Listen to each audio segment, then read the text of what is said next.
This conference will now be recorded. Hello everyone, good morning. Good morning, sir.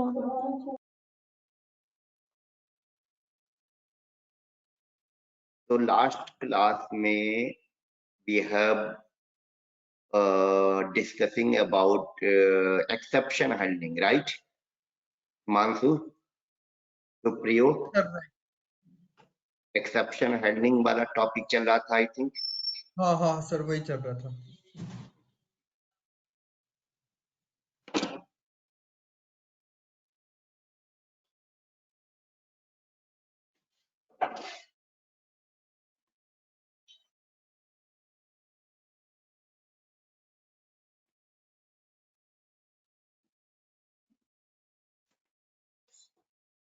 तो exception handling specially जो मैंने discuss किया था कुछ हद तक क्लियर था कि हम प्रोग्राम जो भी रन कराएंगे रन टाइम में कुछ एबनॉर्मल कंडीशंस कुछ एबनॉर्मल सिचुएशंस पैदा होंगी. उन एबनॉर्मल कंडीशंस या सिचुएशंस को हमें क्या करना होगा? नहीं एबनॉर्मल कंडीशन को हैंडल करना. क्या करना है? एबनॉर्मल कंडीशन को हैंडल करना हमारे प्रोग्राम. और अगर हमारा प्रोग्राम उन एबनॉर्मल कंडीशन को हैंडल कर लेगा तो प्रोग्राम टर्मिनेट होने से बच जाएगा. राइट? कंफर्म है ना? कुछ नहीं, जो एबनॉर्मल कंडीशन पैदा होंगी उन्हें हमारा प्रोग्राम हैंडल करेगा और अगर हैंडल कर लेगा तो प्रोग्राम टर्मिनेट होने से बच जाएगा, यानी प्रोग्राम टर्मिनेट नहीं होगा. This is what exception handling.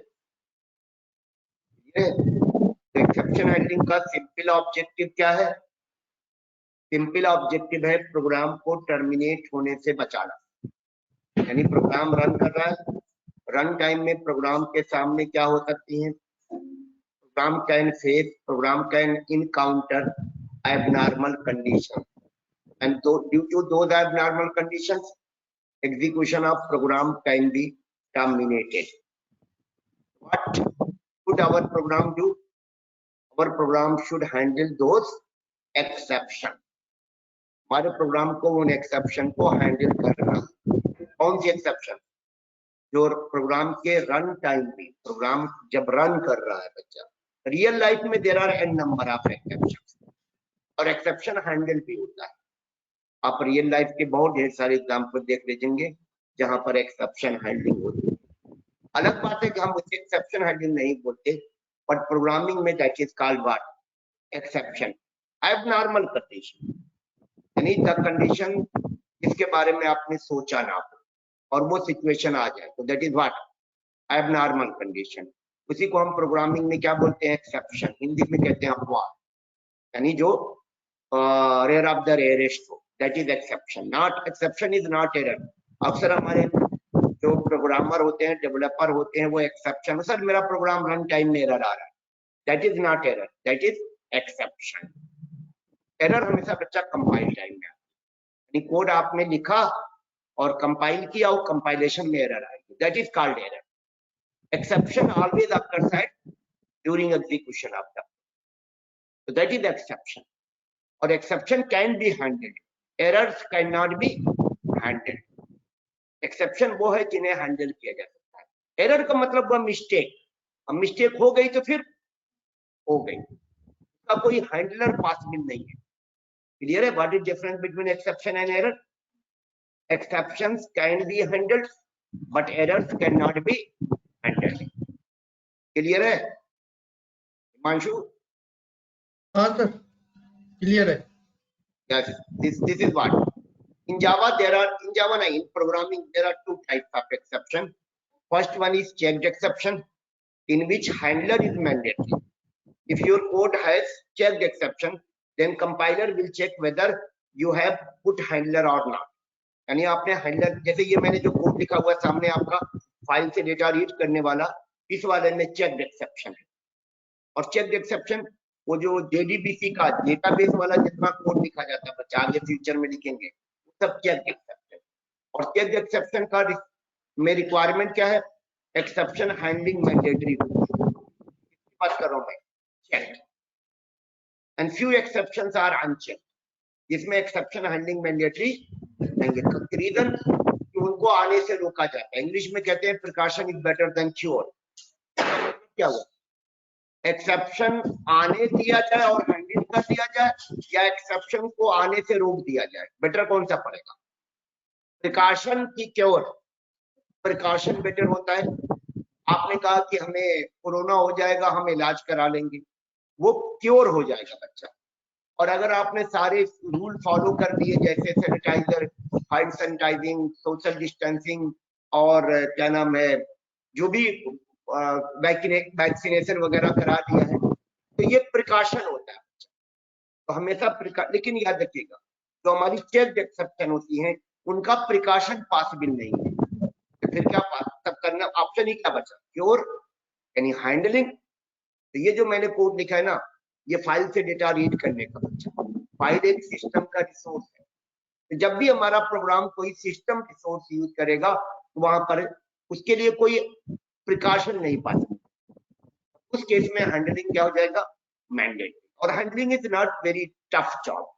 एक बच्चा ट्राई ब्लॉक होता है, हम ट्राई ब्लॉक यूज करेंगे, ट्राई ब्लॉक के बाद क्या लगाएंगे? कैच। वही हम दिखाने जा रहे हैं कि कैसे हैंडल किया जाए।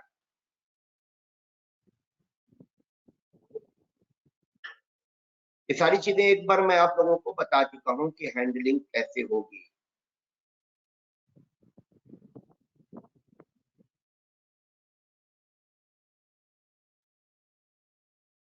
ये है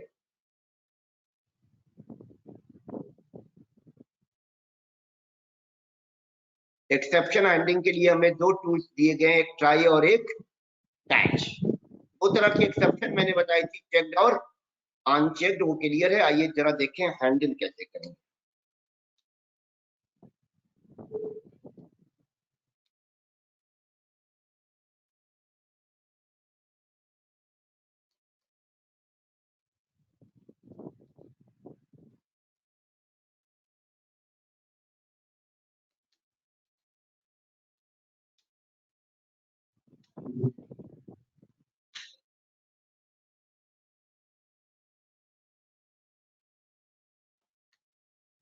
एक्सेप्शन हैंडल करने के लिए हम लोग दो ब्लॉक डिफाइन करेंगे बच्चा। ब्लॉक क्या होता है?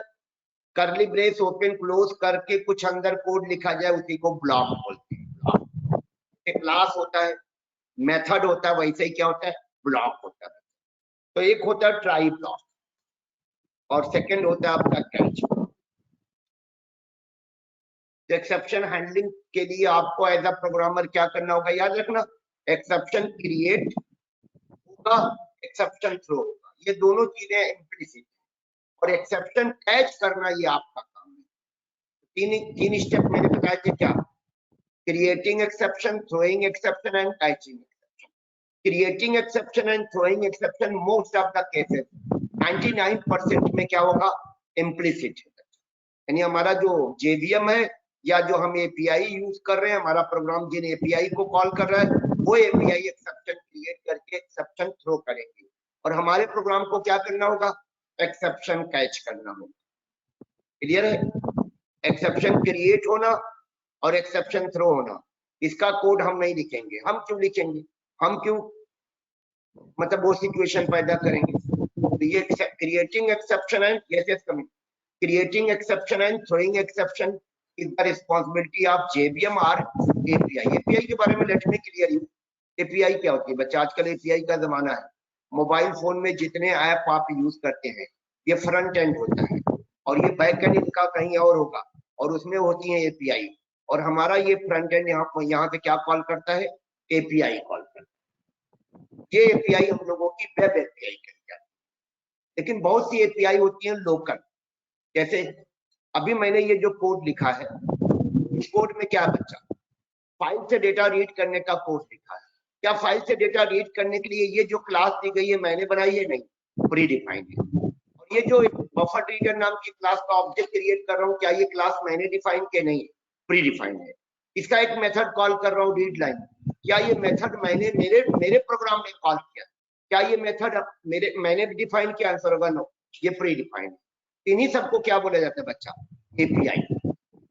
क्या बोलते हैं, यानी आपका प्रोग्राम काम करने के लिए किसे कॉल करेगा, एपीआई को कॉल करेगा, और जेवीएम भी उसके लिए काम करता है। और दोनों जब काम करेंगे बच्चा, तो दोनों के सामने क्या प्रॉब्लम आ सकती है, एक्सेप्शन, एबनॉर्मल कंडीशन। यानी जेवीएम जैसे अगर किसी नंबर को डिवाइड कर 0 से डिवाइड करने के लिए रिक्वेस्ट की जाए, तो वो रिक्वेस्ट जेवीएम के पास जाएगी। और आप सबको पता है रियल लाइफ में भी हम लोग भी मैथमेटिकली किसी नंबर को 0 से डिवाइड नहीं कर सकते, तो कंफर्म है कंप्यूटर भी डिवाइड नहीं कर पाएगा। तो जेवीएम को पहले से पता है क्या 0 से डिवाइड पॉसिबल नहीं है, मुझे भी पहले से पता है 0 से डिवाइड पॉसिबल नहीं है। अगर आप मुझे कोई नंबर दीजिए और कहिए सर 0 से डिवाइड कर दीजिए, तो मैं डिवाइड करने जाऊंगा कि बोलूंगा भैया डिवाइड 0 से पॉसिबल पॉसिबल नहीं, 0 से डिवाइड करना डिफाइन ही नहीं है। डिफाइन का मतलब बनाया ही नहीं गया 0, क्योंकि 0 is not a number, 0 is only digit. बाकी जो डिजिट 9 और है वो नंबर भी है, जैसे 1 2 3 4 5 6 7 8 9, ये डिजिट के साथ साथ नंबर भी है। But 0 is only what, digit, it is not a number. जैसे कितने लोग बैठे हैं, आप 0 नहीं बोल सकते, 1 बोल सकते हैं, 2 बोल सकते हैं ना। अगर नंबर की बात की जाए कि कितने लोग, how many peoples are sitting here, तो आप नहीं बोल सकते कि 0, आप बोल सकते कोई नहीं है, या बोल सकते हैं 2 4 10 बैठे हैं। तो 0 से डिवाइड पॉसिबल डिफाइन नहीं, पॉसिबल वर्ड मत बोली करिएगा आप लोग, क्योंकि टेक्निकल फील्ड के हैं, तो आप ये नहीं बोलेंगे कि 0 से डिवाइड नहीं किया जा सकता, आप बोलेंगे 0 से डिवाइड करना डिफाइन ही नहीं किया गया, बनाया ही नहीं गया। क्योंकि डिवाइड की एक शर्त है बच्चा, 2 या 2 से अबव से डिवाइड होता है। अब डिवाइड का मतलब कम से कम 2 पार्ट में हो ना, मिनिमम कितना होना चाहिए, 2। 1 से डिवाइड करेगा कोई जरूरत नहीं, 1 से डिवाइड करने की क्या जरूरत है, जो नंबर है वही नंबर ही होगा डिवाइड करने की। डिवाइड इंग्लिश का शब्द है, डिवाइड का मतलब विभाजित करना, कम से कम 2 पार्ट में बनेगा, तो मिनिमम कितने से डिवाइड किया जाएगा, 2 से है। तो ये हमारा क्या हो जाएगा, एक्सेप्शन होगा। जैसे ये जो फाइल्स, ये फाइल को नाम दिया मैंने, इस फाइल से डेटा रीड करने का मैंने कोड लिखा है, मैंने नहीं लिखा है, एक्चुअली ये कोड प्री डिफाइंड है। तो मेरा प्रोग्राम उसको कॉल कर रहा है। बच्चा जो फाइल से डेटा रीड करने के लिए फाइल को मेमोरी में लोड करेगा, ये फाइल मिलनी भी तो चाहिए हार्ड डिस्क में, अगर नहीं मिलेगी तो उसके सामने क्या है, वो एबनॉर्मल कंडीशन। उस केस में वो क्या करेगा, एक्सेप्शन क्रिएट करके थ्रो करेगा। Which exception, file not found exception. Am I right? इसी को कहते हैं हम लोग क्या, एक्सेप्शन।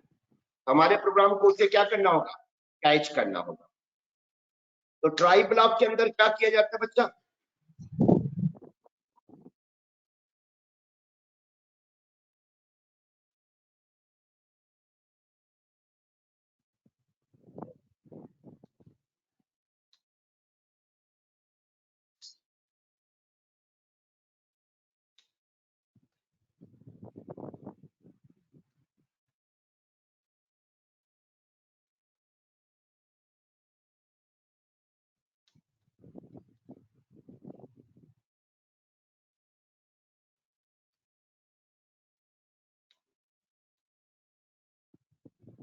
एज अ डेवलपर आपको एज अ प्रोग्रामर बता रहा हूँ क्या करें आप। ट्राई ब्लॉक के अंदर क्या करना है, हैंडलिंग वाला कोड कौन लिखेगा, आप लिखेंगे।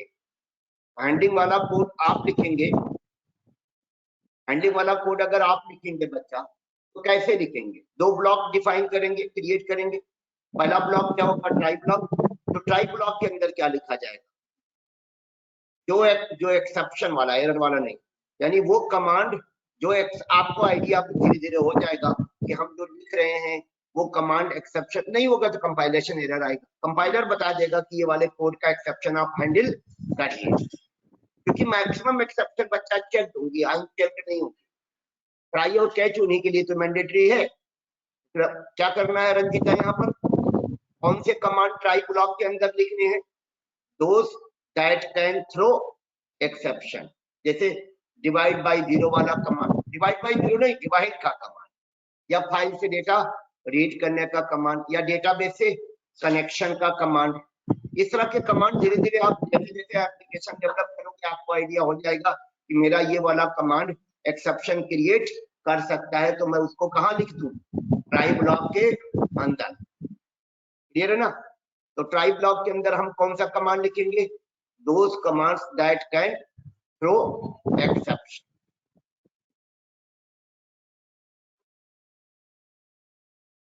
नेक्स्ट कौन सा ब्लॉक है बच्चा? Catch block.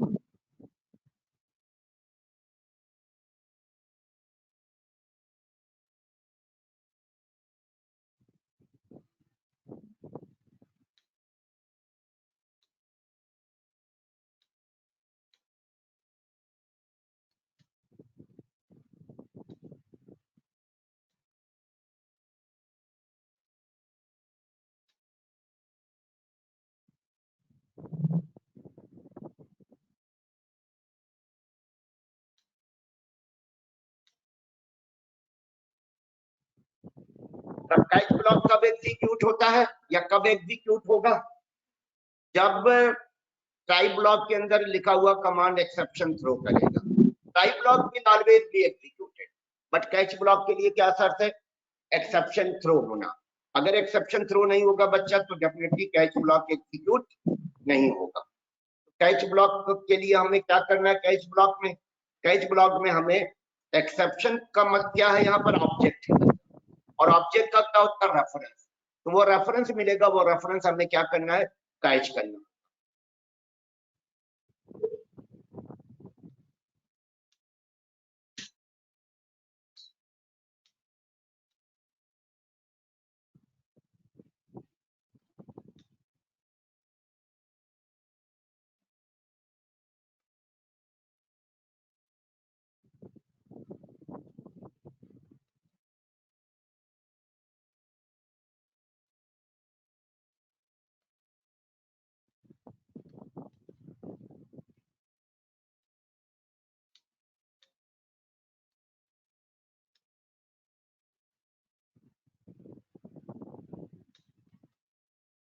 दो चीजें इसके अंदर हमें करना होगा कैच ब्लॉक के अंदर। क्या क्या दो चीजें?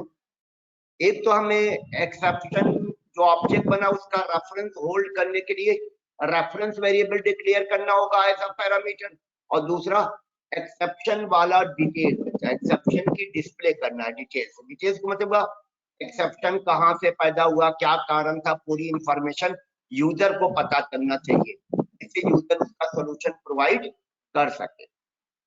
क्लियर है? अभी देखिएगा ये गो टू मीटिंग मेरा सॉफ्टवेयर यूज हो रहा है ऑनलाइन ट्रेनिंग के लिए, मैं इसे यूज कर रहा हूँ। अगर पिछली बार क्या हुआ था, नेटवर्क चला गया था, इसने मुझे फौरन इन्फॉर्म किया क्या कि 1 घंटे तक मैं रुका रहूंगा। 1 आवर का टाइम था इसमें, 1 आवर तक नेटवर्क अपना क्या कर ले, सही कर ले, और अगर सही हो जाएगा तो आपको एज इट इज आगे कंटिन्यू करा दूंगा, नहीं तो टर्मिनेट हो जाऊंगा। मतलब exception handling was there in this program, और ये मुझे एज अ यूजर इन्फॉर्म कर रहा था कि आपका नेटवर्क क्या हुआ, लॉस हो गया है। और जब नेटवर्क लॉस हो जाएगा तो ये काम कैसे करेगा बताइए? हमारी बात वहां तक पहुंचा रहा है, हमारी स्क्रीन शेयर करा रहा है, चैट की फैसिलिटी अवेलेबल करा रहा है, और इन सब के लिए क्या चाहिए? नेटवर्क चाहिए, इंटरनेट चाहिए। और अगर इंटरनेट का कनेक्शन लॉस हो जाएगा तो क्या ये गो टू मीटिंग वाला एप्लीकेशन या प्रोग्राम काम करेगा बच्चा? काम नहीं करेगा। इमीडिएटली क्या हो जाना चाहिए? टर्मिनेट होने का खामियाजा मुझे क्या भुगतना पड़ेगा? मुझे फिर से अपनी मीटिंग स्टार्ट करनी पड़ेगी। मीटिंग स्टार्ट का मतलब हुआ बच्चा सबको फिर से लिंक भेजना पड़ेगा, सब फिर से ज्वाइन करेंगे, मेरे को रिकॉर्डिंग फिर से क्या करना पड़ेगा? स्टार्ट करना पड़ेगा, यानी एक नया रिकॉर्डिंग का वीडियो अपलोड होगा। ये सब बड़ा लंबा प्रोसेस हो जाएगा। किस वजह से? एक्सेप्शन ना हैंडल होने की वजह से। चूंकि इसमें एक्सेप्शन हैंडलिंग है तो क्या होगा? जैसे ही नेटवर्क का कनेक्शन इसे मिलेगा, ये वहीं से कंटिन्यू कर देगा दोबारा। रिकॉर्डिंग पे पॉज लग जाता होगा, है ना, सारी चीजें रोक देता, स्टॉप करता, टर्मिनेट नहीं करता, स्टॉप करता, पॉज, टर्मिनेट नहीं होता। टर्मिनेट के लिए टाइम देता है 1 आवर का, है ना। तो ये एक्सेप्शन हैंडलिंग का यूजर को क्या मिल रहा है? एडवांटेज मिल रहा है। तो दो ब्लॉक कौन कौन से हो गए? ट्राई ब्लॉक और कैच ब्लॉक। कैसे लिखा जाएगा? ट्राई के अंदर क्या चीज? स्टेटमेंट। कौन सा स्टेटमेंट? जो एक्सेप्शन आपका थ्रो कर सकता स्टेटमेंट दैट कैन। तो ये जानकारी आपको हो जाएगी बच्चा कौन सा स्टेटमेंट एक्सेप्शन थ्रो करेगा कि नहीं करेगा। फिर इसके बाद क्या आ जाएगा? कैच। कैच के अंदर क्या होगी, एक्सेप्शन की अलग अलग बच्चा क्लासेस बनाई गई, हर एक्सेप्शन की अलग अलग क्लास है। जैसे डिवाइड बाय जीरो के लिए क्लास बनाई गई है अरिथमेटिक एक्सेप्शन, है ना। एरे का इंडेक्स अगर आउट ऑफ बाउंड होगा तो उसके लिए क्लास बनाई गई है array index out of bound exception. अगर कोई फाइल एग्जिस्ट नहीं करती और फाइल लोड की जा रही है तो उसके लिए फाइल नॉट फाउंड एक्सेप्शन। तो डिफरेंट डिफरेंट क्लासेस है बच्चा, उन्हीं का ऑब्जेक्ट बना के थ्रो किया जाएगा।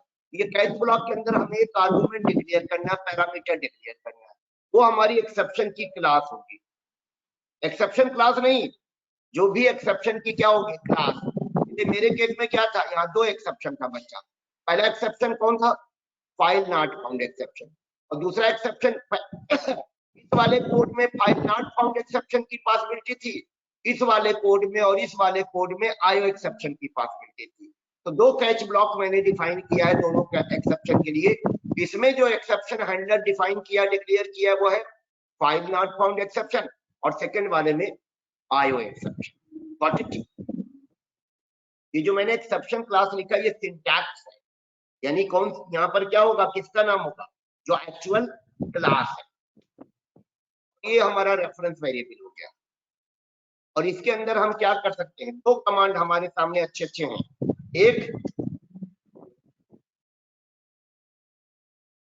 आप अपना मैसेज दे दीजिए, यूजर डिफाइंड मैसेज। दूसरा, आप EX लिख दीजिए, तो ऑब्जेक्ट का जो मैसेज होगा, एक्सेप्शन का रीजन, वो दिखा दिया जाएगा। तीसरा, इसी क्लास का एक मेथड कॉल करेंगे, प्रिंट टैग ट्रेस।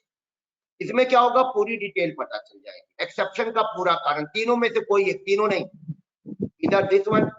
ये थोड़ा मैसेज आप एज अ प्रोग्रामर दोगे कि एक्सेप्शन का रीजन क्या है।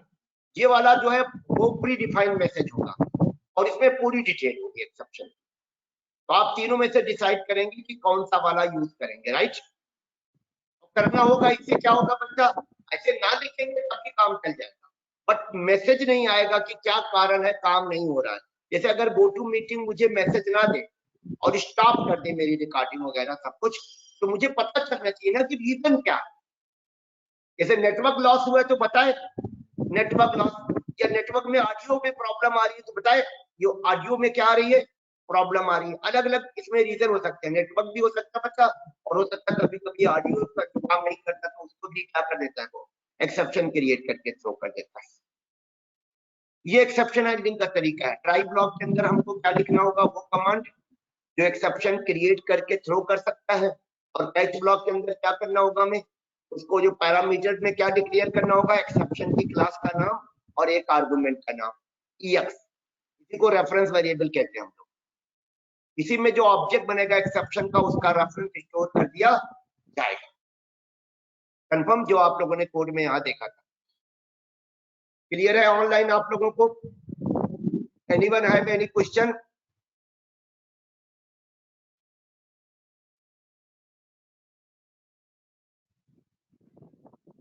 एक्सेप्शन हैंडलिंग कैसे होगा, ट्राई और catch. Remember, a try block can have more than one catch block, इसको जरूर नोट कर लीजिएगा।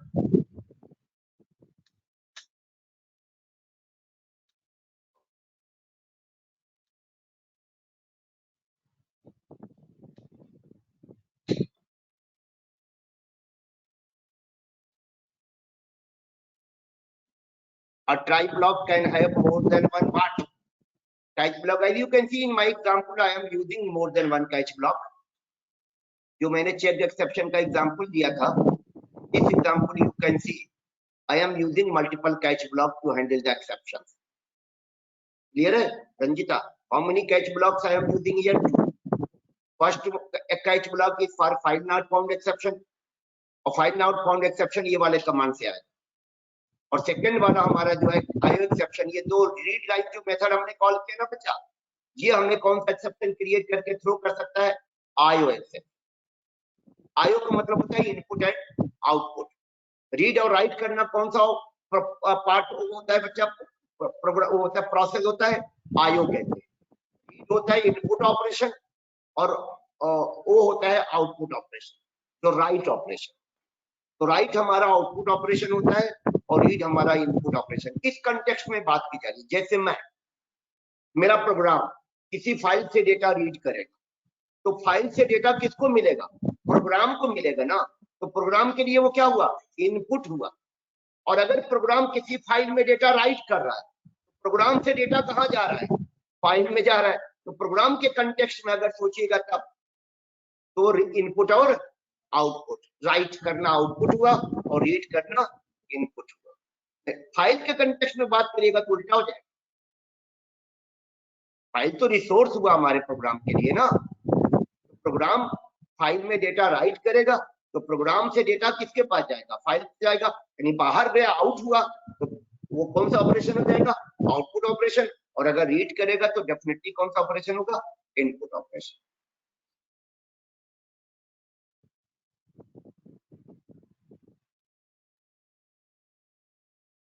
कभी कभी हम लोग मल्टीपल एक्सेप्शन के लिए सिंगल कैच का इस्तेमाल करते हैं, which is not good, but कर लेते हैं।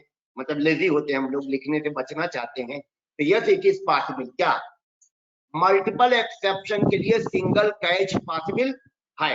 ये मैं दिखाता हूं।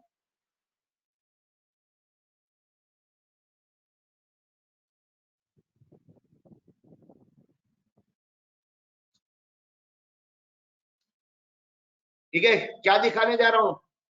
Single catch for multiple, sorry हाँ, मल्टीपल एक्सेप्शन। क्या हुआ बच्चा? फैन चलाने का बंद कर लग रही है? नहीं, इसको बंद कर दो, मुझे खुद ही फील हो रहा है। मैं ये वाला बंद कर दूं ना, ये वाले से वो वाले डोर खींचो, मुझे नहीं चाहिए।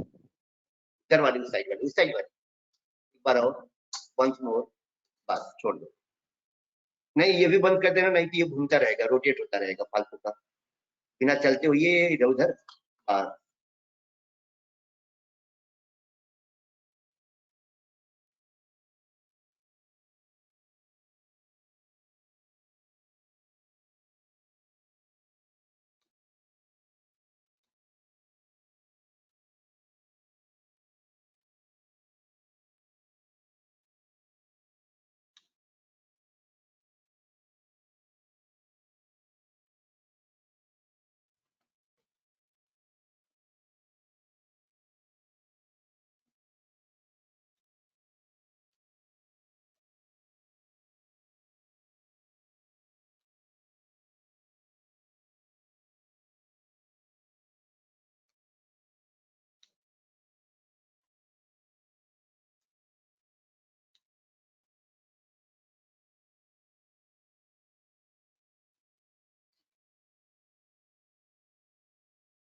अच्छा, आप लोग बता सकते हैं इस वाले कमांड में जो मैंने लिखा है कमांड, इसमें डिवाइड भी हो रहा है और एरे भी यूज हो रहा है बच्चा।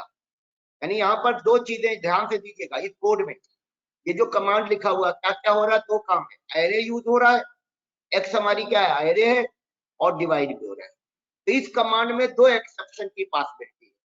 First one is array index out of bound exception, और second one is arithmetic exception कहते हैं उसको। कौन से दो एक्सेप्शन की बच्ची? अरिथमेटिक एक्सेप्शन किस वजह से आ सकता है? डिवाइड की वजह से। कौन से कारण से? यानी डिवाइड का कभी भी कोड लिखा जाएगा तो कौन से एक्सेप्शन की पॉसिबिलिटी है? पॉसिबिलिटी मतलब चांस, जरूरी नहीं क्या आएगा, पॉसिबिलिटी है।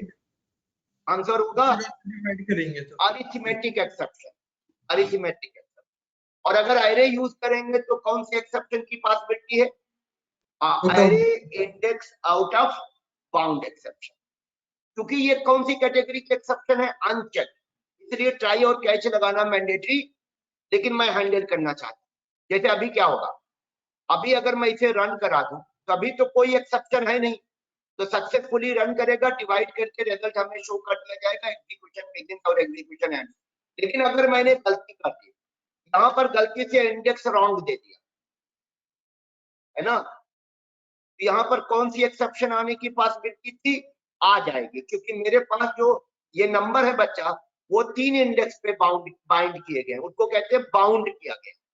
कौन कौन से इंडेक्स पे? पहला नंबर जो बाइंड है वो इंडेक्स 0 पे, सेकंड नंबर एरे में किस इंडेक्स पर बाइंड कर दिया गया है? 1 पर, और थर्ड किस पर? इसका मतलब वो एरे के पास कोई भी नंबर, कोई भी वैल्यू एरे में इंडेक्स 3 पर बाइंड नहीं है, तो इस केस में कौन सा एक्सेप्शन क्रिएट करके थ्रो करेगा जेबीएम? अरे index out of bounds exception. Which exception बच्ची? अरे इंडेक्स। और अब इस चूंकि एक्सेप्शन हैंडल नहीं हुआ है, और मैंने बताया था कि ड्रॉप बाई क्या है, एक्सेप्शन ना हैंडल करने का प्रोग्राम टर्मिनेट हो जाएगा। इसको मैं हिंदी में कहता हूँ प्रोग्राम की मृत्यु निश्चित है। कब? जब एक्सेप्शन हैंडल नहीं होगा। और yes, here my program is not handling exception, it means my program is not catching exception. so definitely you will see the result क्या? प्रोग्राम टर्मिनेट हो गया, और कौन सी एक्सेप्शन की वजह से? अरे इंडेक्स आउट ऑफ। ठीक, अगर इसको मैंने सुधार दिया और गलती से मेरा डिनोमिनेटर यानी y का वैल्यू 0 हो गया, तो अब की बार कौन सा एक्सेप्शन क्रिएट करके थ्रो होगा? अरिथमेटिक। क्लियर है ना? तो इसका मतलब मैंने दिखाया दोनों की पॉसिबिलिटी है। अब मैं इसी कोड को किसके अंदर लिखूंगा? ट्राई के अंदर। ट्राई के बाद क्या आ जाएगा? कैच। कैच में एक दो हैंडलर अभी लगा रहा हूँ, सिंगल नहीं, सिंगल वाला आगे एग्जांपल दिखाता हूँ। अभी दो हैंडलर लगाऊंगा, दो कैच लगाऊंगा, एक अरिथमेटिक एक्सेप्शन का, और यहाँ पर मैंने लिख दिया। अच्छा, मैं यूजर मतलब थोड़ा सा यूजर फ्रेंडली मैसेज भी दिखा सकता हूँ। कैसे? Divide by 0 is not defined, है ना? क्लियर है मेरी बात? मैंने यहाँ पर आपकी बार क्या होगा, अगर अरिथमेटिक एक्सेप्शन पैदा होगा बच्चा, अगर ऑब्जेक्ट किसका बनेगा? अरिथमेटिक एक्सेप्शन क्लास का। कब? जब डिवाइड बाई 0 होगा, तो ये वाला कैच ब्लॉक रन करेगा, और इस EX में क्या स्टोर हो जाएगा? अरिथमेटिक एक्सेप्शन के ऑब्जेक्ट का रेफरेंस। लेकिन उसका यूज मैं नहीं कर रहा हूँ, मेरा अपना मैसेज आ जाएगा। ये कैच ब्लॉक में यहाँ पर अब हमारा अगला कौन सा हैंडलर हो जाएगा? अरे index out of bound exception का। और इसके अंदर मैंने मैसेज दे दिया क्या? सिस्टम डॉट आउट डॉट प्रिंटनल अरे index is out of bound. ठीक है, ऐसा ही मैसेज। अब देखें आप, अगर मेरे प्रोग्राम में ये कैच ब्लॉक तभी रन करेगा जब एक्सेप्शन होगा। अगर एक्सेप्शन नहीं है, जैसे इस केस में there is no exception, exception create करके थ्रो नहीं होगा, तो ना तो ये वाला कैच ब्लॉक रन करेगा, ना तो ये वाला कैच ब्लॉक रन करेगा। अगर कैच ब्लॉक रन करेगा तो मुझे कैसे पता चलेगा रन किया कि नहीं? अगर कैच ब्लॉक रन करेगा बच्चा, ये कमांड रन कर जाएगा, और ये कमांड रन कर जाएगा तो मैसेज आ जाएगा। इसका मतलब हुआ यहाँ पर देखिए क्या वो मैसेज आया? दोनों में से कोई नहीं आया, because exception was not thrown. अगर एक्सेप्शन थ्रो होता तभी तो ये मैसेज आता। बट इस केस में क्या होगा? अरिथमेटिक एक्सेप्शन क्रिएट करके थ्रो किया जाएगा, तो this catch block will be executed, और ये कैच ब्लॉक एग्जीक्यूट होगा बच्चा, तो ये वाला मैसेज स्क्रीन पे शो कर दिया जाएगा। But definitely program will not be terminated, program अपना एग्जीक्यूशन पूरा करेगा। देखिए लास्ट में मैसेज आ रहा है ना, एग्जीक्यूशन एंड्स। और कौन से कैच ब्लॉक को एग्जीक्यूशन हुआ? इन दोनों में से पहले वाले कैच ब्लॉक का। लेकिन अगर मैंने यहाँ पर गलती कर दी होती ये, अब आप बताइए आपकी बात दोनों पॉसिबिलिटी थी, क्या दो एक्सेप्शन पैदा होंगी या सिंगल? पहले इंडेक्स आउट ऑफ बाउंड भी है और डिवाइड बाई 0 भी है। अच्छा, पहले डिवाइड किया जाएगा कि पहले एरे से नंबर निकाला जाएगा? एरे से नंबर निकाला जाएगा, तो at that time which exception will be created and thrown? Array index out of bound. तो कंट्रोल वहीं से सीधे शिफ्ट कर जाएगा उसके कैच में और नीचे चला जाएगा, यानी सेकंड एक्सेप्शन का नंबर। इसका मतलब है एक बार में सिर्फ एक ही एक्सेप्शन क्रिएट करके थ्रो की जा सकती है। Only one exception can be created and thrown at a time. ये जरूर पॉइंट नोट रिमेंबर करिएगा। तो अब क्वेश्चन होगा, जबकि मैंने जानबूझ के दोनों रखा है, डिवाइड बाई 0 का भी कोड लिखा हुआ है और एरे वाला, क्योंकि एरे से नंबर डिवाइड का नंबर तब आएगा ना, पहला हमारा एरे से नंबर पिक किया जाएगा फिर डिवाइड किया जाएगा। और जब एरे से नंबर निकालेंगे बच्चा तो कौन सा एक्सेप्शन क्रिएट करके थ्रो कर दिया जाएगा, array index out of bound exception. और जैसे ही एक्सेप्शन क्रिएट करके थ्रो होगा, कंट्रोल शिफ्ट हो जाएगा किसमें, कैच ब्लॉक में, इस वाले कैच ब्लॉक में चला जाएगा और इसके बाद इसका एग्जीक्यूशन करके कंट्रोल नीचे। आप देखिए अब की बार क्या होगा, array index out of bound वाला मैसेज आया कि नहीं आया, यानी अरिथमेटिक वाला कैच ब्लॉक रन नहीं किया। Got it. अब क्वेश्चन होगा क्या हर टाइप ब्लॉक के लिए कैच ब्लॉक लगाना मैंडेटरी है? सही प्रोग्रामिंग वही है, लेकिन कभी कभी ऐसा प्रोग्रामर हमें नहीं पता होता कि हमने जो स्टेटमेंट लिखा है उसमें कौन कौन सी एक्सेप्शन की पॉसिबिलिटी है, तो उस केस में हम लोग एक गलत तरीका अपना लेते हैं जो कि अलाउड है बट करना नहीं चाहिए। मेरी भी आदत उसी की है, वो सिंगल कैच होता है बच्चा। अच्छा बताइए इस EX में स्टोर क्या किया जाता होगा? एक्सेप्शन का जो ऑब्जेक्ट बना उसका रेफरेंस, और जितनी भी एक्सेप्शन क्लासेस होती है कैच होने वाली बच्चा, उन सबकी पेरेंट क्लास होती है एक्सेप्शन। एक्सेप्शन एक्सेप्शन उस दिन हायरार्की बताया था, exception class is parent of all catchable exception, यानी जो एक्सेप्शन कैच की जा सकती है उन सबकी पेरेंट कौन है, एक्सेप्शन। किसी भी बच्चा चाइल्ड के ऑब्जेक्ट का रेफरेंस पेरेंट के रेफरेंस वेरिएबल में रखा जाता है। तो अगर मैं यहां पर क्या कर दूं, अरिथमेटिक एक्सेप्शन की जगह क्या ले लूं, एक्सेप्शन ले लिया मैंने, अब क्या होगा, ये एक्सेप्शन क्लास क्या है Ranjita, do you know about this exception class? इसका बिहेवियर तुम्हें पता है, इसका नेचर पता है, ये है क्या, जितनी भी कैच होने वाली एक्सेप्शंस हैं ये सबकी क्या है, पेरेंट। इसका मतलब हुआ पेरेंट तो सारे चाइल्ड के लिए वेलकम करता है, किसी चाइल्ड को में कोई उसका भेदभाव तो है नहीं भाई। तो यहाँ पर ये अब इस केस में क्या होगा बच्चा, चाहे ऊपर वाले कोड से अरिथमेटिक एक्सेप्शन का ऑब्जेक्ट बना के थ्रो किया जाए, चाहे array index out of bound exception का ऑब्जेक्ट बना के थ्रो किया जाए, ये इसमें कैच हो जाएगा। अच्छा नहीं माना जाता, मैं इसको हिंदी में कहता हूँ झोला छाप डॉक्टर, यानी हर मर्ज का क्या है, इलाज है, यानी कोई भी बीमारी हो सबका इसके पास इलाज है, क्योर है, but it is not good programming, recommend नहीं किया गया है। बट यस जब हम डेवलपमेंट फेज में होते हैं, मतलब जब हम सीखने वाले फेज में होते हैं तो हम कर सकते हैं, लेकिन जब एप्लीकेशन डेवलप किया जाएगा तो सबकी अलग अलग क्या लगनी चाहिए, कैच स्पेसिफिक होगा। ये क्या है, जनरल, इसमें अप कास्टिंग और डाउन कास्टिंग होती है, यानी थोड़ा टाइम ज्यादा लग जाता है ना। स्पेशलिस्ट क्या है, स्पेशलिस्ट कोई भी होगा बच्चा ना, जैसे यहाँ सेटपा में मैंने देखा है जावा तो मैं अकेले करा रहा हूँ, कोई जावा नहीं, मतलब जावा में मैं जावा के अलावा कुछ नहीं करा रहा, इसका मतलब जावा का एक तरीके से मैं क्या हो गया, स्पेशलिस्ट हो गया। अब अगर मुझे जावा भी करानी हो, सी भी करानी हो, वेब डिजाइनिंग भी करानी हो, पाइथन भी करानी हो, पता चला कभी कभी पाइथन के कोड में जावा का कोड लिख दूंगा, कभी कभी जावा के कोड में पाइथन का कोड लिख दूंगा, क्योंकि आज फ्लो होता है ना, इसका मतलब इसको कहते हैं झोला छाप। वही चीज होता है, हम लोग इंटरमीडिएट में जब कभी ट्यूशन के बारे में सोचा था तो सोचा ये था कि मैथ उसी ट्यूटर से करेंगे, तो सिर्फ क्या पढ़ाता हूँ मैथ, जो फिजिक्स केमिस्ट्री तीनों कराता हूँ अच्छा कभी टीचर नहीं हो सकता, क्योंकि तीनों में उसको कमांड हो पाना थोड़ा मुश्किल था। तो वही चीज यहाँ पर होता है, आज आप डॉक्टर के पास जाइए, कोशिश करते हैं कि अगर आपको आंख की प्रॉब्लम है या सॉरी नाक की प्रॉब्लम है, गले की प्रॉब्लम है या थ्रोट की प्रॉब्लम है तो आप ENT के पास जाते हैं, है ना। इसी तरह से अगर आपकी प्रॉब्लम है तो आंख वाले डॉक्टर के पास जाते हैं, स्पेशलिस्ट हुआ ना वो। तो वही चीज यहाँ भी है, ये वाला कैच चलेगा तो एकदम दौड़ेगा, कोई इसमें प्रॉब्लम नहीं आएगा, आप इंजॉय करोगे। और इसका एक सबसे बड़ा बेनिफिट क्या होगा, आपको बॉदर नहीं कर रहा है कि कौन कौन सी एक्सेप्शन अंदर आएंगी, सबके लिए रिसर्च नहीं करना पड़ेगा, कोई भी एक्सेप्शन आ जाएगा वो उसे क्या कर लेगा, कैच क्या करना होता है, ऑब्जेक्ट बना है, ऑब्जेक्ट का रेफरेंस आ रहा है, उसी को क्या करना है, होल्ड करना है।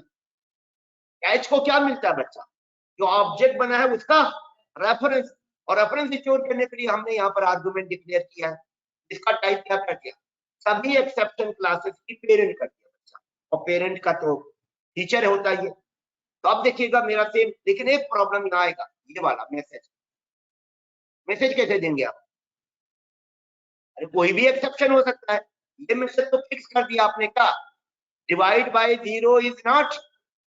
अगर arithmetic exception array index of exception आ गया तो अब इस केस में हमारे पास सेकंड ऑप्शन क्या बचा, ये वाला। इसमें क्या होगा, जो एक्चुअल एक्सेप्शन का मैसेज होगा वो आएगा। अब रन करा के देखिए कौन सा एक्सेप्शन था, एरे इंडेक्स। प्रोग्राम टर्मिनेट नहीं हुआ, एरे इंडेक्स वाला मैसेज आ गया। और अगर यहीं पर क्या होता बच्चा, अरिथमेटिक एक्सेप्शन आपकी बार आएगा, आपकी बार अरिथमेटिक एक्सेप्शन कैच हो गया। सिंगल कैच ने कर लिया कि नहीं कर लिया, बता रंजिता।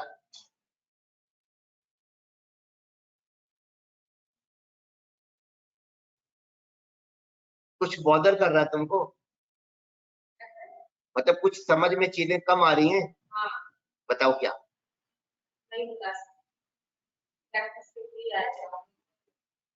प्रैक्टिस भी नहीं है। नॉलेज प्रैक्टिस अलग चीज हो गई, जानकारी भी अलग चीज हो गई। तुमको पेरेंट और चाइल्ड का भी रिलेशन नहीं मालूम है।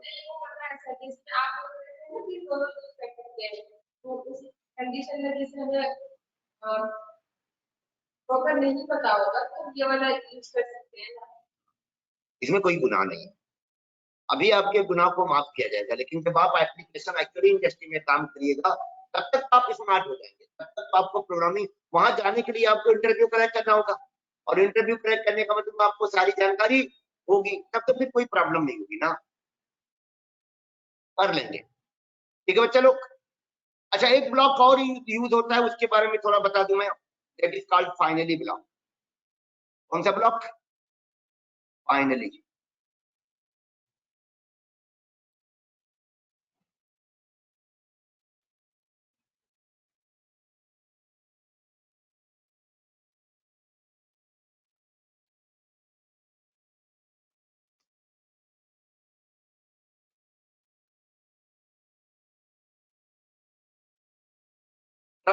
along with try and catch block we can also use this block।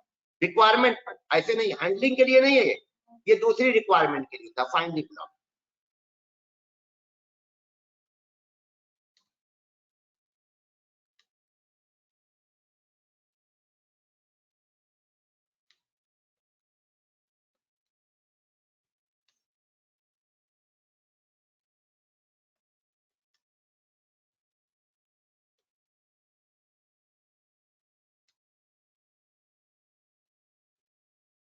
अच्छा, इस ब्लॉक की स्पेशलिटी पहले जाननी, फीचर जाननी। ये ब्लॉक ऐसा ब्लॉक है बच्चा जो हमेशा रन करता है, चाहे एक्सेप्शन क्रिएट हो या ना हो, चाहे एक्सेप्शन हैंडल हो या ना हो, वेदर एक्सेप्शन इज क्रिएटेड और नॉट, वेदर एक्सेप्शन इज थ्रोन और नॉट, वेदर एक्सेप्शन इज हैंडल्ड और नॉट, guarantee है this block will always be executed। which block I am talking about? finally block। तो फाइनली ब्लॉक का स्पेशलिटी याद हो गया क्या, हमेशा रन करता है। इसका मतलब कोई ऐसा कोड जो आप चाहते हैं कि हर हाल में रन करे मेरा, चाहे प्रलय आ जाए, यानी चाहे एक्सेप्शन क्रिएट हो या ना हो, चाहे एक्सेप्शन हैंडल हो या ना हो, आप रिस्क नहीं लेना चाहते। जैसे अक्सर आगे चल के हम फ्यूचर में क्या करेंगे, एक ट्रांजैक्शन बिगिन करते हैं बच्चा, क्या करते हैं, फिर ट्रांजैक्शन कमिट करना पड़ता है, और बिगिन अगर हुआ है तो कमिट भी होना चाहिए। उसी तरह से हम कनेक्शन ओपन करते हैं, और कनेक्शन को क्या करना होता है, क्लोज। ओपन तो बिगिनिंग में होता है, क्लोज एकदम आखिरी में होता है। अब मान लो ओपन और क्लोज के बीच में कोई एक्सेप्शन आ गई, कनेक्शन ओपन और एक्सेप्शन आ गई और एक्सेप्शन हैंडल नहीं हुई, तो क्या क्लोज वाला कोड तो आखिरी में लिखा गया है, क्या वो कोड रन करेगा? अगर एक्सेप्शन हैंडल नहीं हुई तो प्रोग्राम तो टर्मिनेट हो जाएगा ना। It mean without closing what, connection. अगली बार जब प्रोग्राम रन करेगा एरर आ जाएगा, क्या? क्योंकि आपका प्रोग्राम दोबारा कनेक्शन ओपन करेगा और अब वो कहेगा कनेक्शन ऑलरेडी क्या है, ओपन है, क्लोज नहीं। ऐसी सिचुएशन में हमको क्या दिया गया है, फाइनली ब्लॉक। क्या आप ऐसे कमांड कहां लिख दें, फाइनली ब्लॉक में, जिसका एग्जीक्यूशन आप हर हाल में चाहते हैं प्रोग्राम के टर्मिनेशन से पहले कर दिया जाए, तो वो कोड कहां लिख दिया जाए बच्चा, फाइनली ब्लॉक के अंदर। यानी फाइनली ब्लॉक में लिखा हुआ कोड गारंटी है रन करेगा।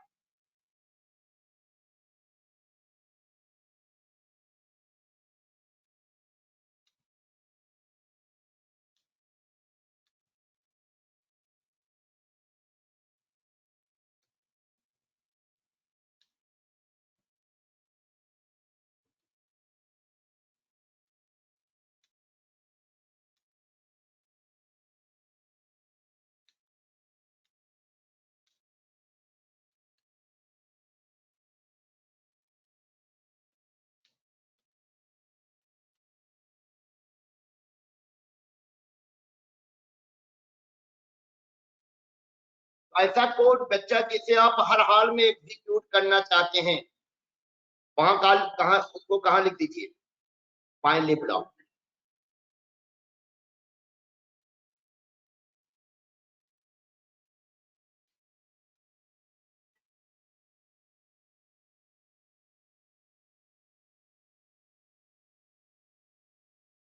क्लियर?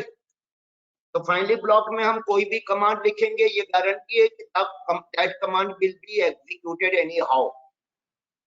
अब मैं इसका एक डेमो दे देता हूं, आपको समझ में आ जाएगा कि क्या मतलब मेरा कहने का है। यानी how to use finally block, simple try और कैच के नीचे फाइनली लिखिएगा, फाइनली के अंदर क्या लिख लीजिएगा, ऐसे कमांड, है ना। आप तो नहीं, इंटरव्यू में पहले आज के 3-4 साल पहले एक बड़ा पॉपुलर क्वेश्चन था, क्या इंटरव्यूअर जरूर पूछता था, क्या फाइनल, फाइनली एंड फाइनलाइज, इन तीनों के बारे में पूछा जाता था कि तीनों को समझाओ, फाइनल क्या है, फाइनली क्या है और फाइनलाइज क्या है। जैसे फाइनल हम क्लास को बनाते हैं बच्चा, फाइनल हम मेथड को बनाते हैं और फाइनल हम वेरिएबल को बनाते हैं। फाइनल एक कीवर्ड है और इसकी मदद से हम क्या बनाते हैं, फाइनल क्लास बनाते हैं। और फाइनल क्लास का फीचर क्या होता है, नेचर क्या होता है, इनहेरिट नहीं होती। और फाइनल मेथड बना सकते हैं, फाइनल मेथड ओवरराइड नहीं हो सकता। और फाइनल वेरिएबल बनाते हैं जिसकी वैल्यू चेंज नहीं हो सकती, उसको कांस्टेंट कहते हैं। ये तो फाइनल के बारे में हो गया। फाइनली ब्लॉक होता है जो ट्राई और कैच के साथ यूज किया जाता है, और वो हमेशा एग्जीक्यूट होता है चाहे एक्सेप्शन क्रिएट हो या ना हो, चाहे एक्सेप्शन हैंडल हो या ना हो। और फाइनलाइज बच्चा एक मेथड है हमारी रूट क्लास का। जावा में रूट क्लास हमारी ऑब्जेक्ट क्लास है, नहीं जो सबसे पहली क्लास बनाई गई थी हिस्ट्री में, वो कौन सी क्लास थी, ऑब्जेक्ट क्लास। ऑब्जेक्ट क्लास का ही एक मेथड है फाइनलाइज, और ये मेथड गार्बेज कलेक्शन के समय कॉल किया जाता है। यानी किसी भी ऑब्जेक्ट को जब डिस्ट्रॉय किया जाता है तो उसको कहते हैं गार्बेज कलेक्शन। यानी डिस्ट्रॉय क्या होता है, मेमोरी फ्री की जाती है। ऑब्जेक्ट बनना क्या हुआ, मेमोरी एलोकेशन, और मेमोरी डी एलोकेट करना क्या होता है, ऑब्जेक्ट को डिस्ट्रॉय करना। ऑब्जेक्ट क्रिएट हुआ, हम कहते हैं एक्चुअली कहते हैं ऑब्जेक्ट क्रिएट हुआ, जबकि हुआ क्या, मेमोरी एलोकेट हुई। और हम बोलते हैं ऑब्जेक्ट डिस्ट्रॉय हुआ, जबकि हुआ क्या, मेमोरी डी एलोकेट कर दी गई। तो मेमोरी हमारी जावा में डी एलोकेट ऑटोमेटिकली, वो जेवीएम का फीचर है, उसको कहते हैं गार्बेज कलेक्शन। और गार्बेज कलेक्शन के समय यही मेथड कॉल किया जाता है। इसका मतलब अगर किसी ऑब्जेक्ट की गार्बेज के कलेक्शन के समय कोई टास्क परफॉर्म करना है आपके प्रोग्राम को, तो वो कोड कहाँ लिख दिया जाए, फाइनली मेथड के अंदर। तो ये तीनों थोड़ा ध्यान रखिएगा, फाइनल, फाइनली और finalize. Finalize is a method of object class and this method is called automatically during garbage collection of the object. Finally block है और फाइनल एक कीवर्ड है जिसकी मदद से हम क्या करते हैं, फाइनल क्लास डिफाइन करते हैं, फाइनल मेथड डिफाइन करते हैं और फाइनल वेरिएबल डिफाइन करते हैं। फाइनल क्लास कौन सा क्लास होता है, that the class that can not B inherited, the class that can not B सब क्लास, यानी जिसका चाइल्ड क्लास ना बन सके, जिसे इनहेरिट ना किया जा सके। Final method can not be overridden. और फाइनल वेरिएबल का मतलब होता है कांस्टेंट। अब जैसे मान लो एक छोटा सा एग्जांपल देता हूं आपको, मान कांस्टेंट के बारे में बता रहा हूँ। मान लो आपको एक एप्लीकेशन बन रहा है जिसमें मैथमेटिक्स की ढेर सारी चीजें यूज हो रही है और बार बार उसमें पाई यूज किया जा रहा है। पाई का मतलब पाई की वैल्यू, अब पाई की वैल्यू 3.14 है। अब आप, सॉरी देखिए मैंने भी गलत लिख दिया, आप ह्यूमन है, आप हो सकता है गलती से पाई की वैल्यू मल्टीप्लाई के समय क्या लिख दें, 3.14 की जगह 4.14, और 50 जगह अगर यूज हो रहा है 50 बार लिखिएगा तो गलती की पॉसिबिलिटी है कि नहीं है, बोलिए। तो इस केस में हमसे क्या सजेस्ट किया गया कि आप एक फाइनल वेरिएबल बना लीजिए ऐसे, उसका नाम दे दीजिए क्या, पाई, और इक्वल टू 3.14 मेंशन कर दीजिए यहाँ पर। अब क्वेश्चन होगा सर यहाँ भी तो गलती कर सकते हैं, लेकिन यहाँ एक बेनिफिट आपको मिलने जा रहा है, क्या बेनिफिट ये मिलने जा रहा है, यहाँ पर आपको वैल्यू एक बार असाइन करनी पड़ रही है और वहां पर वैल्यू आपको 50 टाइम्स यूज करना पड़ा, तो वहां गलती के चांसेस ज्यादा थे, यहाँ गलती के चांसेस कम है, क्योंकि यहाँ पर इस वैल्यू को कितनी बार हमने मेंशन किया है, ओनली वंस। और इस वेरिएबल को फाइनल क्यों बनाया, जिससे गलती से इसकी वैल्यू दोबारा बदली ना जा सके। ये जो गलती से हमने असाइन करके कुछ और डाल दिया, असाइन किसी और में करना था, असाइन किसने कर दिया, पाई में, मुझे मतलब पाई का वैल्यू क्या हो गया, चेंज हो गया। तो ऐसा वेरिएबल अब वेरिएबल बनाने का फायदा क्या हुआ, एक तो मीनिंगफुल हो गया और एक ह्यूमन मिस्टेक के जो चांस थे वो कम हो गए, रिड्यूस हो गए। मैं नहीं कह रहा हूं कि हट गया, ये कुछ पल्ले पड़ रहा है आपके जो बोल रहे हैं, क्या बोल रहे हैं। मान लो आपको अपना प्रोग्राम जो बन रहा है उसमें पाई की वैल्यू को 50 जगह यूज करना है, तो पाई की वैल्यू क्या होती है मालूम है ना आपको, 3.14। तो 50 टाइम्स आपको 3.14 प्रोग्राम में हार्ड कोड करना पड़ेगा। तो लिखते समय गलती हो सकती है ना, क्या मैंने गलती कर दिया था, 4.14 लिख दिया था, लिखना क्या था 3.14। उसी गलती को मतलब कम करने के लिए हम लोगों के सामने फाइनल का कमांड होता है। चलिए फाइनली ब्लॉक के बारे में मैं डिस्कस कर रहा था, फाइनली ब्लॉक आपको समझा देता हूं।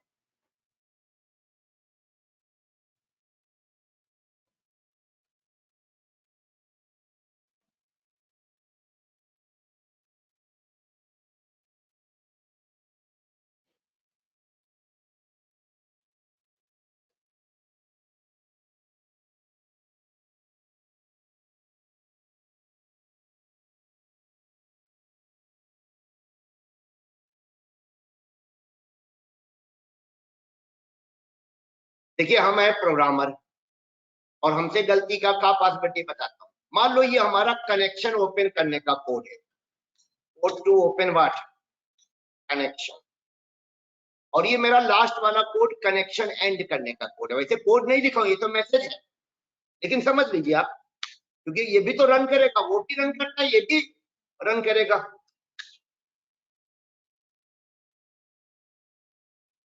अब आप बताओ क्या आप गारंटी दे रहा है आपका प्रोग्राम कि इस कोड को जरूर रन कराएगा? गारंटी नहीं है। क्यों?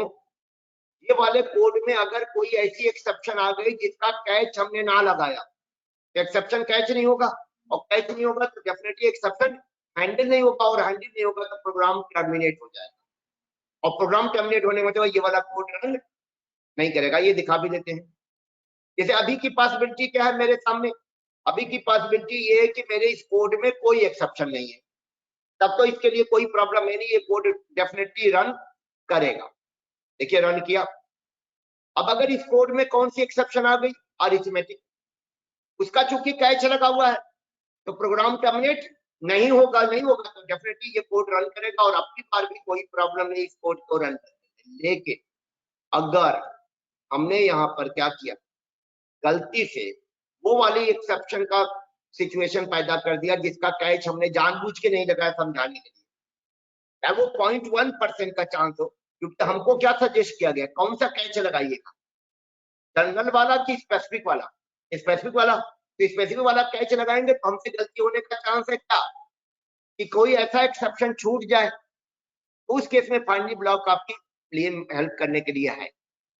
तो फाइनली ब्लॉक वाला देखिए, ये कोड फाइनली ब्लॉक में नहीं है। अब की बार क्या होगा, ये वाला कोड रन नहीं करेगा। कनेक्शन ओपन हुआ, क्या कनेक्शन क्लोज का मैसेज आया, इसका मतलब कनेक्शन क्लोज वाला कोड रन। लेकिन अगर ये कोड मैंने कहा लिखा होता बच्चा, फाइनली ब्लॉक में, तो गारंटी थी क्या ये कोड रन करने की। अब 3 सिचुएशन फिर से ला रहा हूं। पहला, एक्सेप्शन है ही नहीं है, there is no exception, right, finally block जरूर एग्जीक्यूट होगा। मैंने क्या बोला, चाहे एक्सेप्शन आए या ना आए, चाहे एक्सेप्शन कैच हो या ना हो, finally block will always be executed. Finally block वाला कोड रन किया कि नहीं रन किया बच्चा? अब सेकंड सिचुएशन में आते हैं जिसमें क्या क्या हो रहा है, एक्सेप्शन क्रिएट होगा और कैच भी होगा। वो तो पिछले वाले में भी फाइनली ब्लॉक वाला कोड नहीं रहता, भी रन किया था। तीसरी सिचुएशन, एक्सेप्शन कैच नहीं हुई। अब की बार एक्सेप्शन कैच नहीं होगी, प्रोग्राम टर्मिनेट होगा, लेकिन टर्मिनेट होने से पहले फाइनली ब्लॉक को एग्जीक्यूट करेगा। अरे वो मैसेज आया ना, कोड टू क्लोज कनेक्शन, यानी फाइनली ब्लॉक आपका रन कर गया। ठीक है बच्चे लोग, this is all about exception handling. कुछ चीजें और हैं, आगे एडवांस लेवल पे जाएंगे तो हम और सीखेंगे, अभी बस इतना बहुत है। अब next topic I am going to start what, ये बड़ा इंपॉर्टेंट है, इंटरव्यू वगैरह में बहुत क्वेश्चन पूछे जाते हैं। अभी रिसेंटली 4-5 जगह बच्चे इंटरव्यू देने गए थे, इस पे क्वेश्चन जरूर आता है, और ये बड़ा पावरफुल फीचर है हमारी प्रोग्रामिंग का बच्चा। स्ट्रिंग, स्ट्रिंग का मतलब क्या होता है, लेट मी क्लियर। हम लोग जो एप्लीकेशन बनाते हैं उसमें यूजर से इनपुट लिया जाता है या डेटाबेस से लिया जाता है। प्रोग्राम को जो इनपुट मिलता है मैक्सिमम कहाँ से मिलता है बच्चा? कुछ यूजर से मिलता है और ज्यादातर वो कहाँ से लेता है? डेटाबेस से लेता है। और मैक्सिमम जो डेटा होता है बच्चा वो स्ट्रिंग होता है। क्या होता है? स्ट्रिंग होता है मैक्सिमम। और स्ट्रिंग पे क्या होता है? बहुत ढेर सारे छोटे छोटे काम होते हैं। जैसे यूजर का आईडी और पासवर्ड है, हमारे प्रोग्राम को मैच कराना है कि करेक्ट है कि इनकरेक्ट। तो आईडी और पासवर्ड डालेगा, वो किसके फॉर्म में होगा? स्ट्रिंग के फॉर्म में। तो उसे मैच कराने के लिए कैरेक्टर बाय कैरेक्टर मैच कराना पड़ता है। जैसे अगर यूजर आईडी रेहान अहमद 9919 है, तो जो डेटाबेस में रेहान अहमद 9919 होगा, जो यूजर से आया है उसका आर और इसका आर आपस में मैच कराया जाएगा, फिर ई और ई मैच करा जाएगा। ऐसे मैचिंग होता है, देखा नहीं जाता, कंपेयर किया जाता है। और इसके लिए स्ट्रिंग के पास हमें ढेर सारे क्या मिलेंगे? मेथड। उसी के लिए जब टॉपिक हम करने जा रहे हैं स्ट्रिंग हैंडलिंग। स्ट्रिंग क्या होता है पहले समझ ले। इस array of characters, set of characters मत बोलिएगा, array of characters बोलिएगा। जनरली इसको लोग क्या बोलते हैं? set of character, which is not correct। set में क्या होता है? set का मतलब हाँ कैरेक्टर का कलेक्शन है, लेकिन array से एक एडवांटेज क्या होगा? कंटिन्यूअस यानी array के फॉर्म में होते हैं बच्चा। इट इज बेटर टू से what? It is array of character। और कैरेक्टर्स किसको बोलते हैं पता ही आपको? ऑल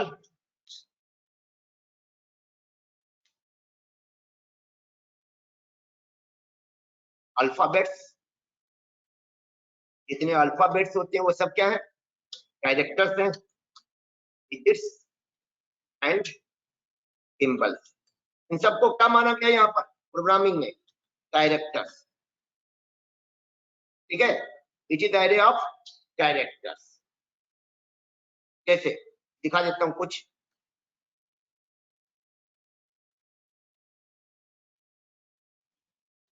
ये एक स्ट्रिंग है, डबल कोट्स में लिखा ना, क्या है ये? Is string.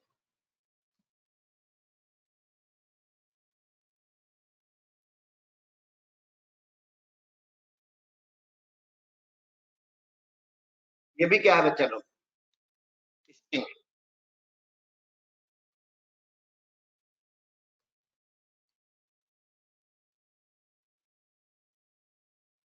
ये भी क्या है?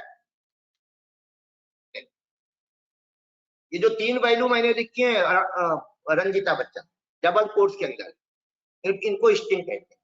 और इस स्ट्रिंग में देखा जाए जो पहली स्ट्रिंग है उसमें आर क्या है? कैरेक्टर। क्या है? कैरेक्टर। इवन जो रेहान अहमद के बीच में स्पेस है, space is also a character. How many characters are there in first string? 11। और रेहान में 5 कैरेक्टर, 1 कैरेक्टर इज स्पेस, और अहमद में 5 कैरेक्टर। तो कितने कैरेक्टर टोटल है बच्चा? 11 कैरेक्टर। इसमें जितने डिजिट्स है हर डिजिट क्या है? कैरेक्टर। और आप इसको देखिएगा इसमें तीनों का क्या है? कॉम्बिनेशन। ऐसा नहीं है कि सिर्फ अल्फाबेट्स होंगे तभी स्ट्रिंग कहा जाएगा, सिर्फ डिजिट्स होंगे तभी स्ट्रिंग कहा जाएगा। कुछ भी हो सकता है, डबल कोट्स में कुछ भी लिख दिया जाए वो क्या बोला जाएगा? स्ट्रिंग बोला जाएगा। और प्रोग्राम स्ट्रिंग को भी क्या करता होगा? मेमोरी में स्टोर करता होगा, राइट।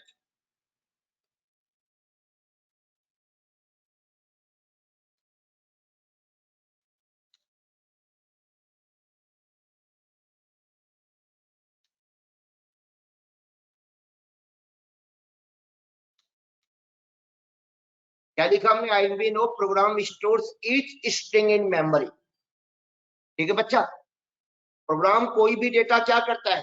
स्ट्रिंग क्या है? डेटा ही तो है, वैल्यू ही तो है। कहाँ स्टोर करता है? तो मेमोरी में स्टोर करने के लिए इसे क्या चाहिए? कंटेनर चाहिए। कंफर्म है? Program must create container to store string in memory. At container must be a char type array। तो प्रोग्राम को बच्चा स्ट्रिंग स्टोर करने के लिए मेमोरी में क्या क्रिएट करना होगा? कंटेनर। डेटा रखने जो भी मेमोरी में डेटा रखता है उसको हम लोग क्या बोलते हैं? कंटेनर, वेरिएबल कंटेनर होता है, ऑब्जेक्ट कंटेनर होता है, एरे कंटेनर होता है। जी मालूम है ना? हमारी मेमोरी में डेटा स्टोर करने वाले कंटेनर कौन कौन से हो सकते हैं? Variable could be a container, object definitely सबसे ज्यादा कंटेनर कौन होता है? ऑब्जेक्ट होता है, और एरे। और ऑब्जेक्ट खाली दिखाने के लिए कंटेनर बच्चा, कंटेनर उसके पीछे कोई और होता है। तो दो ही बचे मेन कंटेनर, कौन से? एरे और वेरिएबल। ऑब्जेक्ट तो इंटरनली दोनों को यूज करते हैं, यानी ऑब्जेक्ट के वो बेस होते हैं। हमारे प्रोग्राम के लिए ऑब्जेक्ट होता है, लेकिन जब ऑब्जेक्ट को हम डेटा देंगे रखने के लिए, तो या तो वो वेरिएबल में रखेगा, या एरे में रखेगा, या दोनों में रखेगा। वो डिपेंड करता है कि ऑब्जेक्ट का स्ट्रक्चर क्या है। ऑब्जेक्ट को देखना पड़ेगा कि आप ऑब्जेक्ट के अंदर क्या क्या फील्ड है। ठीक, समझ रहे मेरी बात? तो क्या बोला हमने? Program must create what? Container to store string in memory, that container must be a type array. यानी स्ट्रिंग वैल्यू को स्टोर करने के लिए हमारे प्रोग्राम को क्या करना होगा? कैरेक्टर टाइप का एरे बनाना होगा। और एरे के साथ एक प्रॉब्लम है बच्चा, क्या? एरे का साइज देना पड़ेगा। अगर हमने एरे हम as a programmer array declare करेंगे, हमें एरे का साइज देना पड़ेगा। अगर एरे का साइज हमने 5 कर दिया तो 5 से ज्यादा कैरेक्टर को स्टोर करेगा नहीं। तो जावा ने कहा नहीं, आप नहीं करोगे, हम, है ना?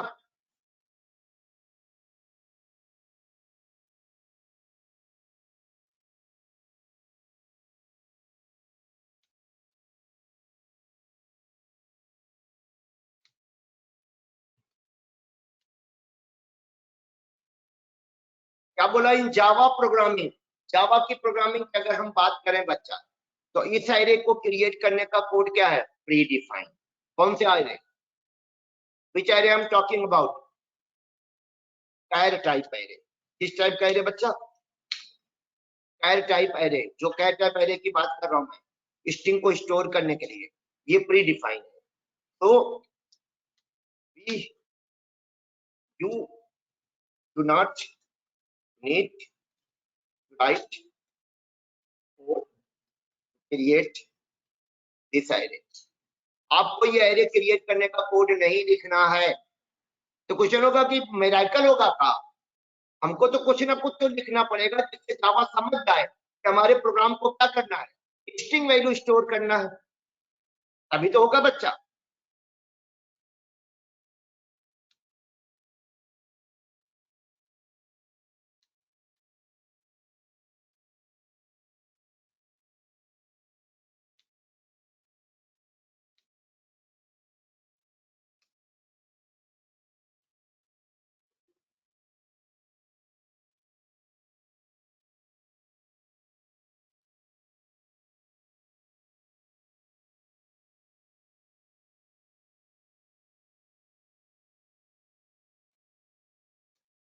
ये 3 क्लासेस दी गई है जावा में, जिनके अंदर इस एरे को क्रिएट करने का कोड लिखा गया है। कौन कौन सी 3 क्लासेस है बच्चा? आप देख लें। क्लासेस का नाम मैंने लिखा हुआ है। एक क्लास है स्ट्रिंग नाम से, एक क्लास है स्ट्रिंग बफर नाम से, और एक क्लास है स्ट्रिंग बिल्डर नाम से। आप कहोगे इससे पहले क्या लिखा हुआ है? ये इनकी पैकेज का नाम है। लाइब्रेरी की किसी भी क्लास का नाम नोट्स में भी लिखे ना, तो पैकेज के नाम के साथ लिखिए, क्योंकि आपको उस क्लास को अपने कोड में यूज करने के लिए इंपोर्ट करना पड़ेगा। तो जब पैकेज का नाम याद रहेगा तो इंपोर्ट स्टेटमेंट लिखना आपके लिए क्या हो जाएगा? आसान हो जाएगा। तो कभी भी आगे चल के फ्यूचर में भी हम किसी क्लास का नाम लिखेंगे जो लाइब्रेरी की होगी, तो नाम से पहले क्या लिखा होगा बच्चा? आखिरी वर्ड जो होगा नाम होगा, उससे पहले जो वर्ड होगा वो सब क्या होगा? पैकेज। और पहचान क्या होगी बता दो, आखिरी वर्ड जो होगा वो capital letter sorry title case में होगा, और बाकी सारे लोअर केस में होंगे, क्योंकि पैकेज का नाम टोटली क्या होते हैं? Lower case. तो ये सही स्टैंडर्ड तरीका होता है किसी भी क्लास का नाम, लाइब्रेरी की क्लास का नाम लिखने के लिए, कोड में नहीं, जानकारी के लिए। कोड में तो इंपोर्ट ऊपर लिखा जाता है ना, नीचे सिर्फ क्या लिखा जाता है? क्लास का नाम, और उसका इंपोर्ट ऊपर लिख दिया जाता है। बट ये आपको जानकारी दे रहे हैं क्या कि ये तीनों क्लासेस कौन से पैकेज में है? Java dot lang package. और जावा में यही एक, this is the only package that is default package. इस पैकेज की क्लास अगर हम अपने कोड में यूज कर रहे हैं हमें इंपोर्ट स्टेटमेंट लिखने का जरूरत भी नहीं है, ये ऑटोमेटिक इंपोर्ट हो जाती है।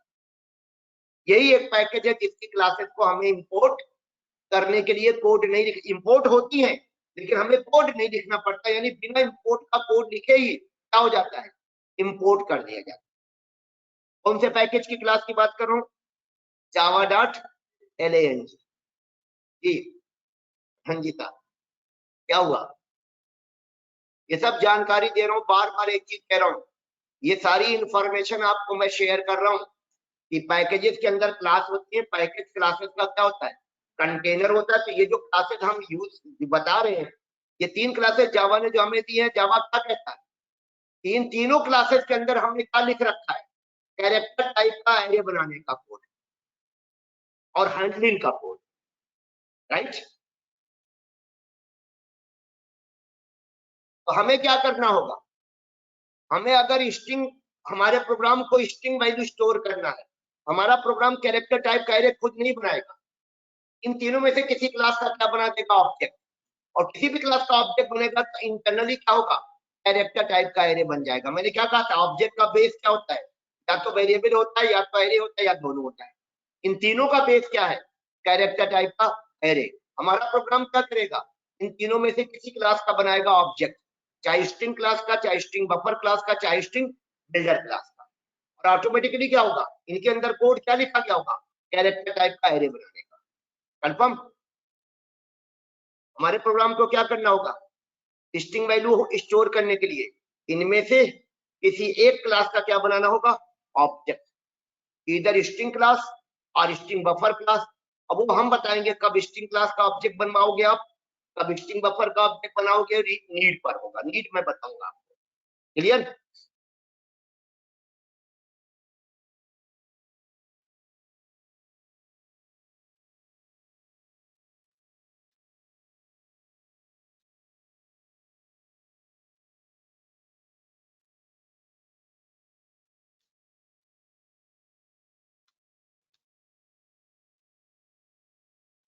तो स्ट्रिंग स्टोर करने के लिए हम क्या करेंगे, इनमें से किसी एक क्लास का क्या बनाएंगे, ऑब्जेक्ट, और उसके कंस्ट्रक्टर में क्या करेंगे, वैल्यू पास कर देंगे। जो आपके पास वैल्यू है कहां पास कर दीजिए, कंस्ट्रक्टर में। ऐसे string str1 is equal to new of string, यहां पर हमने दे दिया रेहान। अब फिर अगला क्लास कौन सा ले लिया, स्ट्रिंग बफर। ये हमारा नेक्स्ट ऑब्जेक्ट कौन सा बन रहा है, string buffer class. This is my second object, इसमें अहमद स्टोर कंस्ट्रक्टर में पास कर रहे हैं सब। और तीसरी क्लास हमारी, तीनों का नहीं बनाना, वो तो मैं खाली एग्जांपल के लिए ले लिया, तीनों को दिखा देता हूँ तीनों काम कर रहे हैं कि नहीं कर रहे। अंतर से ये क्या बनाएंगे बच्चा, कैरेक्टर टाइप की एरे। यानी एरे कब बनाएंगे, जब ये कोड रन करेगा। तो ये कोड रन करेगा तो कंस्ट्रक्टर में हमने वैल्यू पास कर दिया, यही वो एरे का क्या दे देंगे, साइज। अगर हम एरे बनाते तो पहले हम एरे बनाते तब वैल्यू आता, यहाँ पर क्या होगा, पहले वैल्यू जाएगा तब एरे बनेगा। क्योंकि एरे बनाने का कोड कहाँ लिखा गया है बच्चा, एरे बनाने का कोड इन क्लासेस के कंस्ट्रक्टर में लिखा गया है। इसका मतलब कंस्ट्रक्टर तब कॉल होगा तब एरे बनेगा। और कंस्ट्रक्टर को ऑलरेडी हम क्या दे रहे हैं, वैल्यू। ये यहाँ पर हमने कोड वाइज क्या किया है रंजिता, कोड वाइज बता सकती हैं क्या किया, ऑब्जेक्ट बनाने का कोड लिखा है, एब्सोल्युटली करेक्ट। और तीनों के कंस्ट्रक्टर में स्ट्रिंग पास किया, स्ट्रिंग यानी रेहान पास किया है स्ट्रिंग के कंस्ट्रक्टर में, स्ट्रिंग क्लास के कंस्ट्रक्टर में, अहमद पास किया स्ट्रिंग बफर के कंस्ट्रक्टर में, और सिद्दीकी पास किया स्ट्रिंग बिल्डर के कंस्ट्रक्टर में। और लेट मी क्लियर, तीनों क्लासेस का जो ऑब्जेक्ट बनेगा बच्चा, उनका बेस क्या होगा, कैरेक्टर टाइप का एरे। यानी स्ट्रिंग क्लास का ऑब्जेक्ट जो बना वो अंदर क्या बना देगा, कैरेक्टर टाइप का एरे। और ये वैल्यू कहाँ होल्ड कर लेगा, कैरेक्टर टाइप के एरे में। और ये सेकंड क्लास का ऑब्जेक्ट बना स्ट्रिंग बफर का, ये भी इंटरनली क्या करेगा, कैरेक्टर टाइप का एरे क्रिएट करेगा और उसमें क्या स्टोर कर लेगा, अहमद। और तीसरे में भी यही होगा। क्लियर है ऑनलाइन आप लोगों को बच्चे लोग, यस सर। तो जावा में क्या हमको फैसिलिटी मिलता है, अगर हमारे प्रोग्राम को स्ट्रिंग वैल्यू स्टोर करना है तो कैरेक्टर टाइप का एरे हमारे प्रोग्राम को क्रिएट नहीं करना होगा, बल्कि उसको क्रिएट करने का कोड प्री डिफाइन है। कौन सी 3 क्लासेस इसके लिए जावा में अवेलेबल है?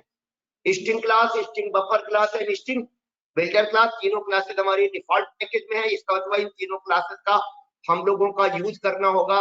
स्ट्रिंग क्लास तो हम रोज यूज करते हैं। मेन में जो पैरामीटर होता है, देखिए उसका टाइप क्या होता है, स्ट्रिंग होता है। कभी इंपोर्ट स्टेटमेंट लिखा नहीं, क्यों? क्योंकि वो डिफॉल्ट पैकेज की क्लास है। डिफॉल्ट पैकेज किस नाम से है? java.lang नाम से।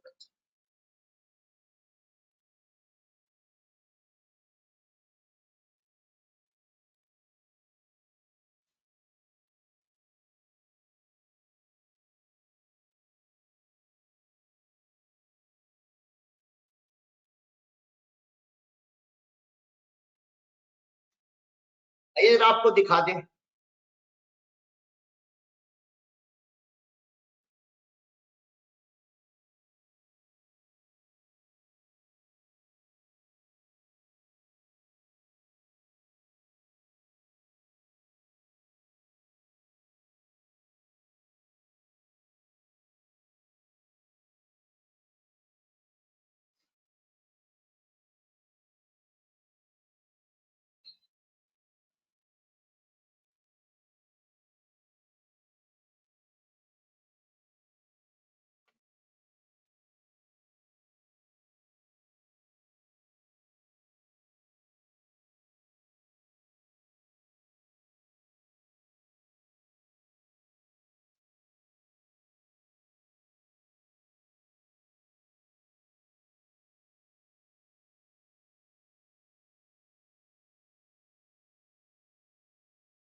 ठीक है, कोड कॉपी पेस्ट कर लिया ये।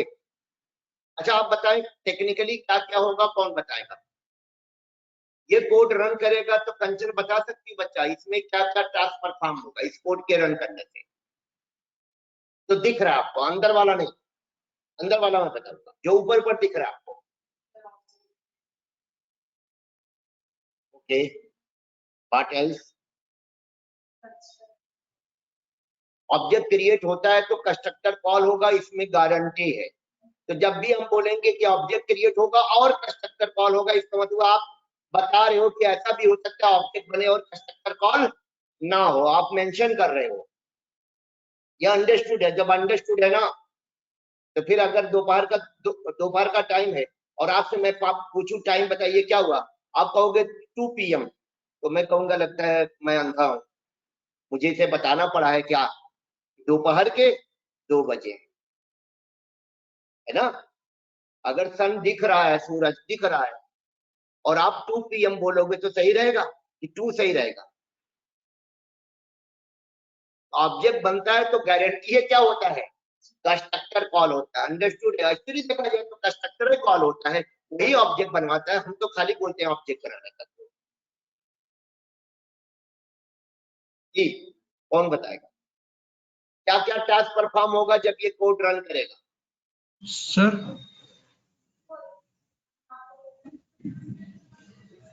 रेहान तो वेरिएबल नहीं है, तो वैल्यू है स्ट्रिंग। वो इंटरनल वाला बता रहे हो ना, दिखने से क्या क्या लग रहा है? इसमें 3 टास्क है, 3। लेट मी क्लियर क्या क्या 3 टास्क है। एक टास्क बच्चा ये है, ये हमारा पहला टास्क, ये कमांड लिखा है। दूसरा हमारा ये है और तीसरा हमारा ये है इक्वल वाला, ये इक्वल वाला। तो हर में 3 टास्क है और ये एक नहीं, मैं कई बार बता चुका हूं आप लोगों को। पहला काम है एक वेरिएबल बनेगा str1 नाम से। ये वाले कोड से के रन करने से क्या होगा, str1 नाम से एक वेरिएबल क्रिएट होगा और ऐसे वेरिएबल को हम रेफरेंस वेरिएबल कहते हैं। ऐसे वेरिएबल को रेफरेंस वेरिएबल कहा जाएगा जिनका डेटा टाइप कोई क्लास हो या इंटरफेस हो। जैसे str1 वेरिएबल का नाम हो जाएगा और उसका डेटा टाइप क्या है, string which is the class. तो यहाँ पर क्या होगा, str1 नाम से एक वेरिएबल क्रिएट होगा। फिर इस वाले कोड से क्या होगा, स्ट्रिंग क्लास से ऑब्जेक्ट बनेगा, और ऑब्जेक्ट बनता है जब भी बच्चा तो ऑब्जेक्ट का रेफरेंस रिटर्न होता है ना। अब कहोगे ये बताने की जरूरत नहीं है, यस बताने की जरूरत है। जैसे ऑब्जेक्ट बनेगा तो कंस्ट्रक्टर कॉल होगा, ये भी बोलना नहीं है, और ऑब्जेक्ट बनेगा तो रेफरेंस रिटर्न होगा, ये भी बोलना नहीं। अंडरस्टूड? यानी जब भी ऑब्जेक्ट बनेगा ये दो काम अंडरस्टूड है। क्या बच्चा, कंस्ट्रक्टर कॉल होना ये गारंटी है, और ऑब्जेक्ट जो बना उसका रेफरेंस रिटर्न हो। अब जब तो ये वाला कोड से क्या होगा, ऑब्जेक्ट बनेगा, और तीसरा काम क्या होगा, जो ऑब्जेक्ट का रेफरेंस रिटर्न होगा वो str1 में स्टोर होगा इस वेरिएबल के द्वारा, इस ऑपरेटर के द्वारा। ये भी तो काम रोल प्ले कर रहा है असाइनमेंट का। क्लियर है? तो पहचाने क्या क्या काम होगा। क्लियर है? तीनों में वही काम होगा, तीनों केस में वही होगा। इस केस में स्ट्रिंग क्लास से ऑब्जेक्ट बन रहा है, इस केस में स्ट्रिंग बफर से ऑब्जेक्ट बन रहा है, इस केस में स्ट्रिंग बिल्डर। एक चीज तो कंफर्म है ना, तीन वेरिएबल भी बन रहे हैं कौन कौन के नाम से, str1, str2, str3। str1 में क्या स्टोर हुआ होगा, स्ट्रिंग, ध्यान नहीं, स्ट्रिंग क्लास के ऑब्जेक्ट का रेफरेंस। तीन ऑब्जेक्ट बने बच्चा, तीनों का रेफरेंस होगा। हमारा प्रोग्राम के पास क्या होता है, प्रोग्राम के पास ऑब्जेक्ट नहीं होता, object is always created in memory. Program को क्या मिलता है, ऑब्जेक्ट का रेफरेंस। जैसे आपने अपनी गाड़ी खड़ी कर दी किसी पार्किंग एरिया में, और वहां पर एक एडमिनिस्ट्रेशन है जो मैनेज कर रहा है पूरे पार्किंग एरिया को, तो आपकी गाड़ी पार्क हो गई कहां पर, पार्किंग एरिया में, तो गाड़ी आपका ऑब्जेक्ट हो गई।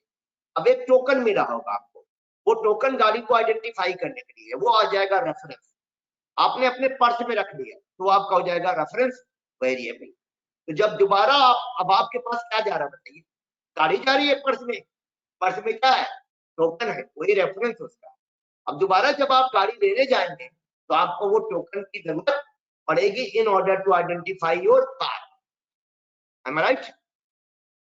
तो वही रेफरेंस से पहचाना जाता है ऑब्जेक्ट। str1 में क्या रखा गया है, स्ट्रिंग क्लास के ऑब्जेक्ट का रेफरेंस। अब क्वेश्चन आएगा कि अगर हम यहाँ पर str1 को डिस्प्ले में डाल दें, तो str1 वेरिएबल है, और आपको पता है प्रिंट क्या करेगा, इस वेरिएबल की वैल्यू को डिस्प्ले कर देगा, जो कि क्या है, हमारे स्ट्रिंग क्लास के ऑब्जेक्ट का। इसमें क्या रखा गया है, स्ट्रिंग बिल्डर के ऑब्जेक्ट का रेफरेंस, और इसमें क्या रखा गया है, तो सॉरी, इसमें स्ट्रिंग बफर के ऑब्जेक्ट का रेफरेंस है। लेकिन जावा में ऐसा नहीं होता। जावा के बारे में एक चीज जग जाहिर है, क्या है,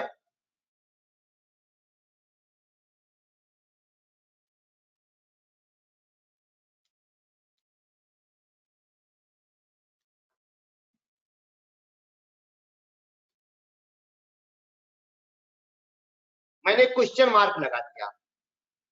जावा कहता है नो, जावा कहता है हम ऑब्जेक्ट का रेफरेंस शो होने ही नहीं देंगे। यानी जावा में पॉसिबल नहीं है क्या, to show the reference of object. Answer होगा in Java reference of the object can not be shown. इसको जरूर नोट करिएगा। जावा में क्या नहीं शो किया जा सकता बच्चा, ऑब्जेक्ट का रेफरेंस। यस, जावा अलाउ नहीं करता। और अगर कहीं आपने प्रिंट में क्या डाल दिया, रेफरेंस वेरिएबल का नाम, और उसमें रेफरेंस स्टोर है, तो वो कोड बदल दिया जाएगा, जावा बदल देगा कंपाइलर। तो कोड प्रिंट या display reference of the object will be changed by compiler। तो अगर आएगा प्रोग्रामर, आपने क्या किया होगा बच्चा, ऑब्जेक्ट का रेफरेंस प्रिंट करने का क्या लिखा होगा, कोड, तो कंपाइलर उसे बदल देता। अब जानकारी दे रहा हूं आपको, कोई कॉन्सेप्ट नहीं है। जावा कहता है कि हम ऑब्जेक्ट का रेफरेंस शो नहीं होने देंगे। कहें आप जो लिखिएगा वो थोड़े रन करेगा, पहले वो कोड क्या होगा, कंपाइल। सबको पता है दुनिया की कोई भी प्रोग्रामिंग लैंग्वेज है जो कंपाइल होती है, तो जो कोड आप लिखते हैं वो रन नहीं करता, पहले वो कोड क्या होगा, कंपाइल। और कंपाइलर अच्छा खासा उसमें क्या डालता है, अपना कोड। कंपाइलर कोड को चेंज भी कर सकता है, तो वही मैंने लिखा। तो code to print display reference of the object will be change by compiler. Compiler क्या करता है इसमें, आपको बता देता हूं। जैसे मान लो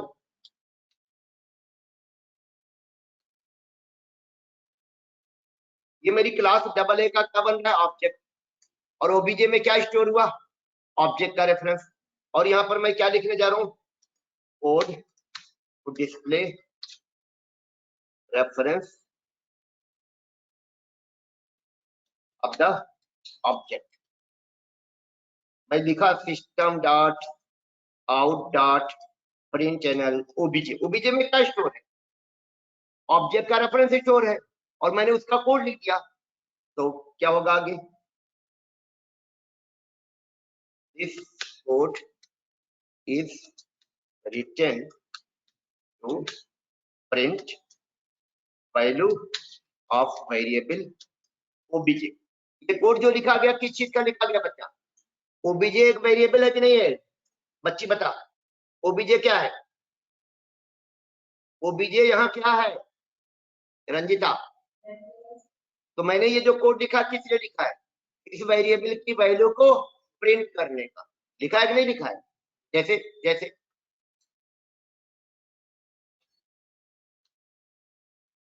बताओ यहाँ पर नम क्या है रंजिता, इतना समय लगता है खाली बताने में, है नम 90 नहीं है, नम वेरिएबल है। अच्छा क्या है? नम क्या है, वेरिएबल है, उसको असाइन किया गया 90 बच्चे। नम इज अ वेरिएबल और उसमें क्या स्टोर हो गया है 90। ये कोड मैंने जो लिखा किसने लिखा है, नम वेरिएबल की वैल्यू को तो करने का लिखा है, असाइन करने का कोड ये है। ये कोड लिखा है नम वेरिएबल की वैल्यू को शो करने का, प्रिंट का लिखा बच्चा, मतलब कोई वो थोड़ा है ना। अगर मैं पूछूं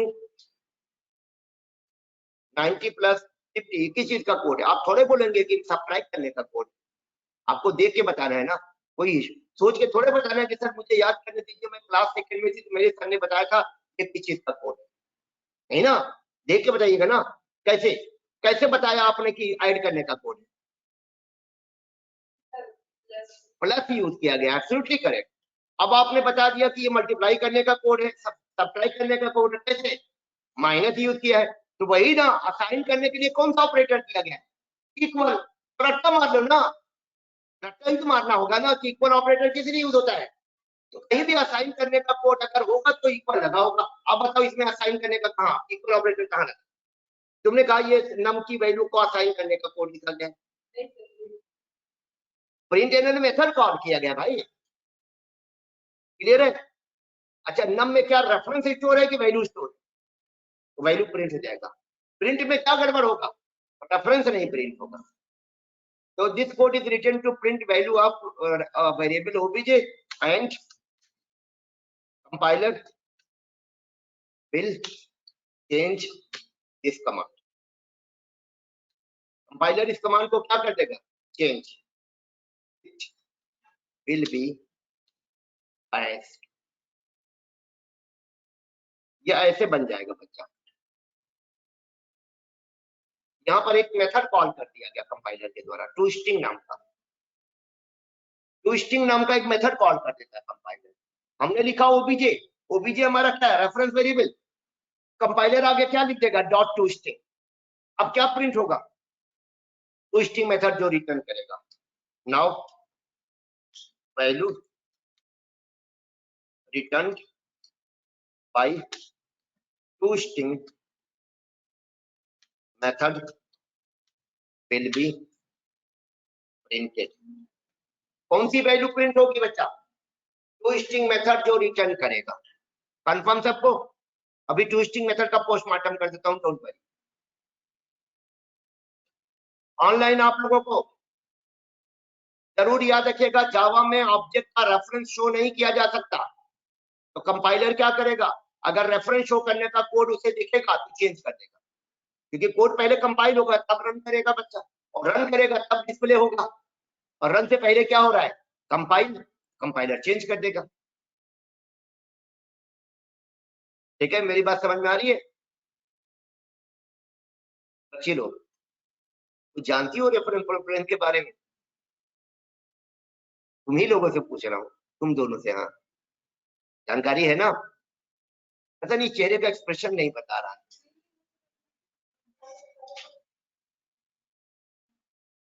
कोशिश करिए, यही है प्रोग्राम है। देखो ये बच्ची बहुत मेहनत करती है रंजिता, रियली, मतलब मैं अप्रिशिएट करता हूँ कुछ लोगों को। देखो होता क्या, ग्रास्पिंग पावर हमारी होती है, हमारे पास टाइम का कांस्टेंट होता है, यानी टाइम की लिमिट होती है। हमें ये ऑफिस में जॉब करती है बच्ची, इसको ऑफिस का भी काम करना होता है, इस समय ये ऑन ड्यूटी है, उसके बाद भी इसमें देखिए मैं कहता हूँ कि आप जब लगे रहोगे तो कामयाब बनेंगे। हो सकता है कामयाबी आपको थोड़ा लेट मिले, लेकिन उसका कतई मतलब नहीं हुआ कि हम नहीं समझ पाएंगे, हम नहीं कर पाएंगे, एकदम कर पाएंगे। थोड़ा वास्ट बहुत है जावा, वास्ट समझते हैं ना बच्चा, बहुत ढेर सारी चीजें प्री डिफाइन है, सबके बारे में जानकारी होगा तब तो आप सही तरीके से उनको यूज कर पाएंगे। हमें यूज करना बच्चा, these are the tools. String class क्या है? प्री डिफाइन होने का मतलब क्या हुआ? बना बनाया हमने क्या दे दिया गया? हथियार, कोडिंग का हथियार है भाई। प्री डिफाइन कोड भी एक तरीके से क्या हुआ? टूल है जो हम यूज कर रहे हैं अपने कोड में। ओके एवरीवन,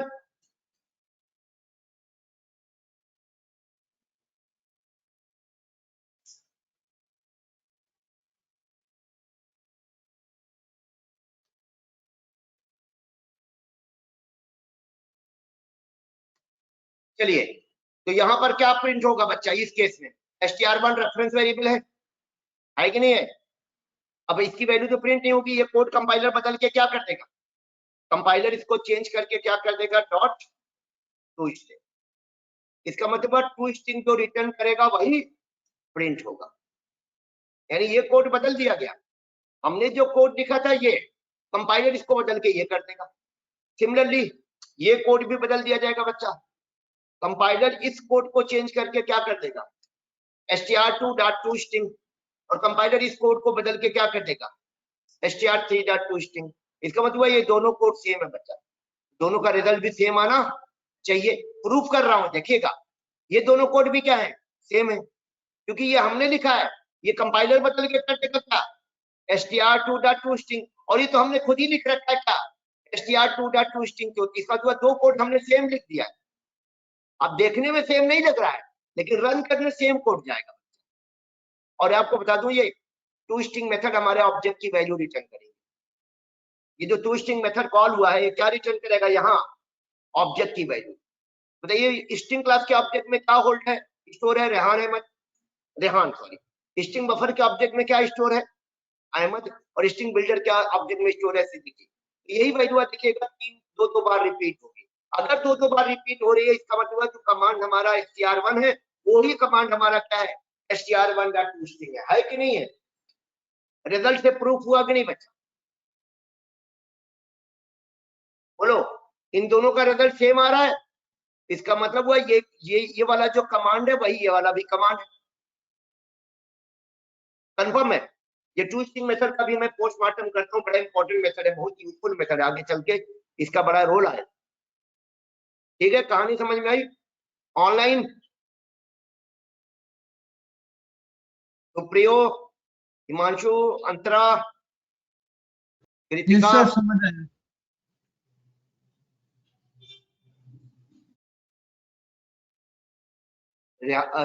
हिमांशु ने लिखा था एक ऑब्जेक्ट बनाया है और रेहान नेम की स्ट्रिंग str1 में असाइन हो जाएगी।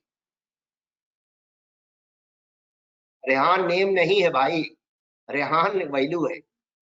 Rehan is not a name, मतलब ये रेहान नाम की स्ट्रिंग नहीं स्टोर होगी, रेहान एक स्ट्रिंग खुद है, और ये स्ट्रिंग क्या होगी? हमारे ऑब्जेक्ट में नहीं जाएगी, ऑब्जेक्ट हमने तो ऑब्जेक्ट में किया, ऑब्जेक्ट में गई, ऑब्जेक्ट इंटरनली क्या बनाता है? कैरेक्टर टाइप की अरे वहां रखता है, और जब हम डिमांड करेंगे हमें दे देगा। थोड़ा मैं आपको टू स्ट्रिंग मेथड के बारे में बता देता हूँ, what is the role of this method.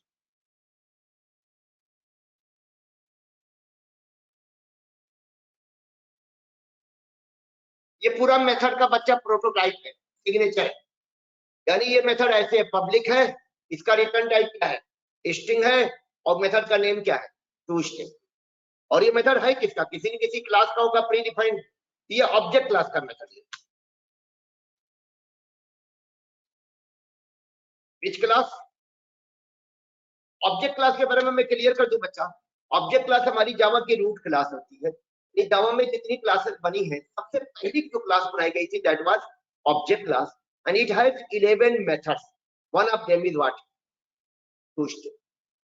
इसके पास टोटल 11 मेथड है। कभी थोड़ी देर पहले भी बताया था, हिंट दिया था, फाइनलाइज। फाइनलाइज भी इसका मेथड। ऑब्जेक्ट क्लास क्या होती है बच्चा?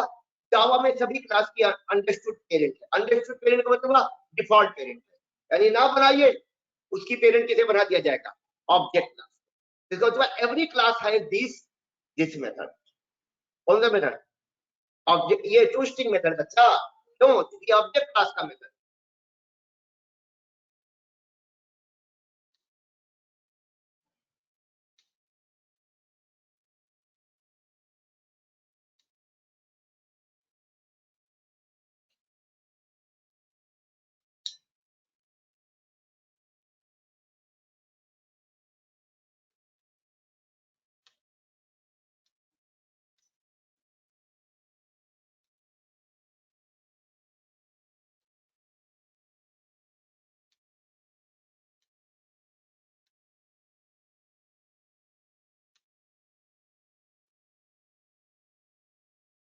क्या बोला हमने?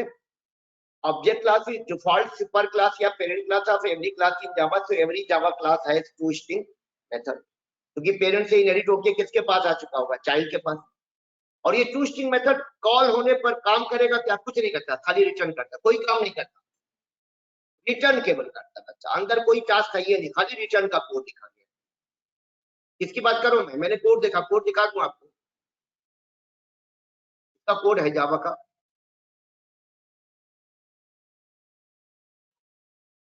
कौन से पैकेज की? Object class lang. कौन से क्लास का कोड दिखा रहा हूं मैं? Object class. कौन से मेथड का? देखिए ऑब्जेक्ट क्लास की पूरी हिस्ट्री दिख रही है आपको। ये कोड मेरा नहीं है, जिन्होंने ऑब्जेक्ट क्लास बनाई उन्होंने भेजा है, मेरी रिक्वेस्ट पर नहीं। जेडीके इंस्टॉल करने पर आ जाता है। ये ऑब्जेक्ट क्लास का पूरा कोड है बच्चा। देखिए पूरा कहानी ऊपर से लिखी गई है, कॉपीराइट फला फला फला। यहाँ पर देखिए ये object class is the root class of class hierarchy. ये जेडीके 1.0 में आई थी। कौन से पैकेज में है? जावा डॉट LANG क्लास में। ऑब्जेक्ट क्लास की कोई पेरेंट नहीं है ना। ये यहाँ पर देखिए इसके अंदर एक गेट क्लास नाम से मेथड है, मैंने बताया था ना। इसके ढेर सारे मेथड है, 11 मेथड। एक हैश कोड नाम से मेथड है, 11 मेथड है टोटल। एक इक्वल्स नाम से मेथड है, इसका भी पोस्टमार्टम करूंगा आपके सामने। एक मेथड हमारा क्लोन नाम से है। अभी अभी जो मेथड मैंने बताया वो आ रहा है। और ये केवल क्या कर रहा है देखिए अंदर, इसका काम क्या है? रिटर्न करना। मैंने क्या बोला था?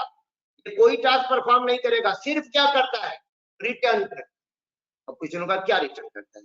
क्लास का नाम रिटर्न करता है, आगे कॉन्कैटिनेट कर देता है @ और जावा में बच्चा जितनी ऑब्जेक्ट बनती है उनका एक हैश कोड होता है। हैश कोड की हेक्साडेसिमल वैल्यू रिटर्न करता है। तो क्या रिटर्न करता है ये?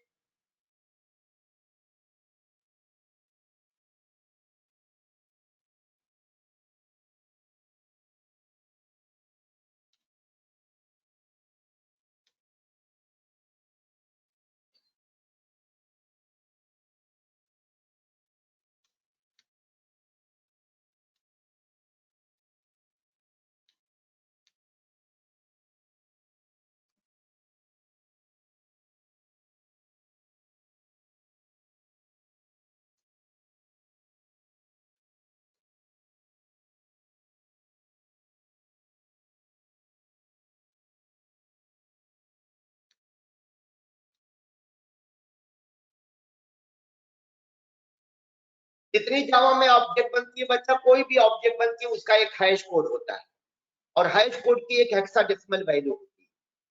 तो हमारा जो टू स्ट्रिंग मेथड, कौन सा टू स्ट्रिंग मेथड की बात कर रहा हूँ? ऑब्जेक्ट क्लास से। ऑब्जेक्ट क्लास का टू स्ट्रिंग मेथड जब भी कॉल होगा बच्चा, तो क्या रिटर्न करेगा? इन्हीं तीनों वैल्यू का कॉम्बिनेशन, यानी क्लास का नेम, आगे क्या जोड़ देगा? @ और @ के बाद जो ऑब्जेक्ट बना है उसके हैश कोड की hexadecimal value. Let me show you output आ रहा है कि नहीं आ रहा है।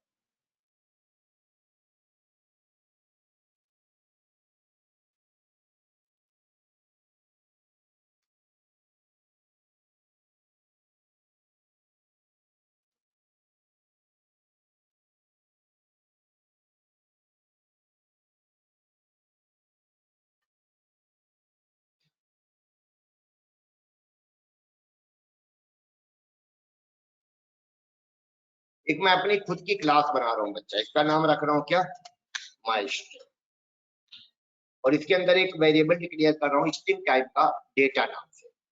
फिर अपनी क्लास का कंस्ट्रक्टर बना रहा हूँ माई स्ट्रिंग का, और इसके कंस्ट्रक्टर में एक str नाम से मैंने पैरामीटर डिक्लेयर कर दिया और डेटा में str की वैल्यू असाइन कर दिया। ठीक है, इसका मतलब हुआ जब माई स्ट्रिंग का ऑब्जेक्ट बनेगा तो वो एक स्ट्रिंग टाइप की वैल्यू क्या कर लेगा, होल्ड कर लेगा। मैं यहाँ पर ऐप नाम से एक क्लास बना रहा हूँ और यहाँ पर मैं माई स्ट्रिंग का ऑब्जेक्ट बना के उसमें एक स्ट्रिंग वैल्यू रखूंगा और कोशिश करूंगा कि मैं उसकी वैल्यू को प्रिंट कराऊं। वैल्यू क्या, वही रेफरेंस वेरिएबल।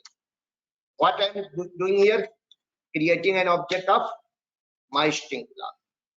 ये मैंने माई स्ट्रिंग क्लास का ऑब्जेक्ट क्रिएट करने का कोड लिख दिया और इसके अंदर पास कर दिया रेहान अहमद। ये रेहान अहमद कहाँ स्टोर हुआ, माई स्ट्रिंग के ऑब्जेक्ट में बच्चा, और माई स्ट्रिंग के ऑब्जेक्ट का रेफरेंस कहाँ स्टोर हुआ, str में। और यहाँ मैंने लिख दिया system dot out dot print general str। आपको पता ही है कि str में क्या स्टोर है, माई स्ट्रिंग के ऑब्जेक्ट का रेफरेंस, और रेफरेंस प्रिंट होता नहीं, और हमने रेफरेंस प्रिंट करने का कोड लिख दिया है।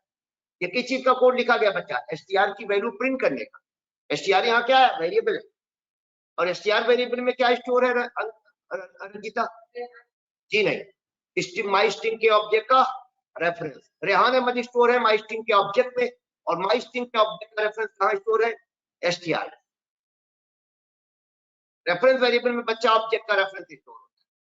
यानी ये कोड रन करेगा तो क्या क्या होगा, str नाम से वेरिएबल बनेगा, माई स्ट्रिंग क्लास का ऑब्जेक्ट बनेगा, और ऑब्जेक्ट का रेफरेंस जो रिटर्न होगा वो कहाँ स्टोर होगा, str में।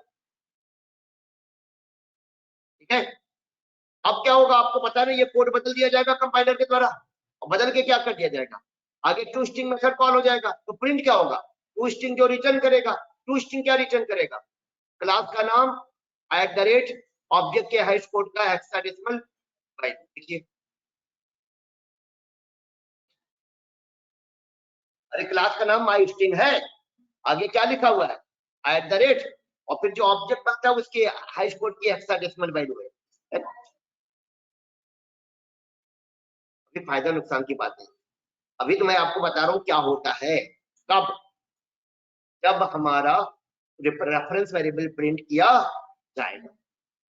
एक फायदा ये मिल रहा है कि ऑब्जेक्ट किस क्लास का बन रहा है वो जानकारी मिल जा रही है, क्लास का नाम है कि नहीं है, यानी str में किस क्लास के ऑब्जेक्ट का रेफरेंस है वो पता चल जा रहा है, कंफर्म है। और दूसरा जानकारी क्या मिल रहा है, जो ऑब्जेक्ट बना है उसकी हैश कोड की हेक्साडेसिमल वैल्यू क्या है। @ तो सेपरेटर है बच्चा, किसको सेपरेटर, क्लास के नाम का और ऑब्जेक्ट के हैश कोड का हेक्साडेसिमल वैल्यू का। ठीक है, फायदा आने वाला है, डोंट वरी। क्लियर है, यहां तक कंफर्म हो गया, प्रूफ हो गया ना। क्या, टू स्ट्रिंग मेथड जो रिटर्न करेगा वही प्रिंट होगा। अब मैं जानबूझ के क्या कर रहा हूँ, टू स्ट्रिंग मेथड कॉल करो, तब भी आउटपुट क्या आएगा, वही आएगा, क्या, क्लास का नाम @ अब की बार कंपाइलर मेरे कमांड को चेंज नहीं करेगा। एम आया कि नहीं आया, तो इसका मतलब टू स्ट्रिंग मेथड ही कॉल होता है तभी आउटपुट आता है, और ये टू स्ट्रिंग मेथड का कमाल। कंफर्म। एक चीज और,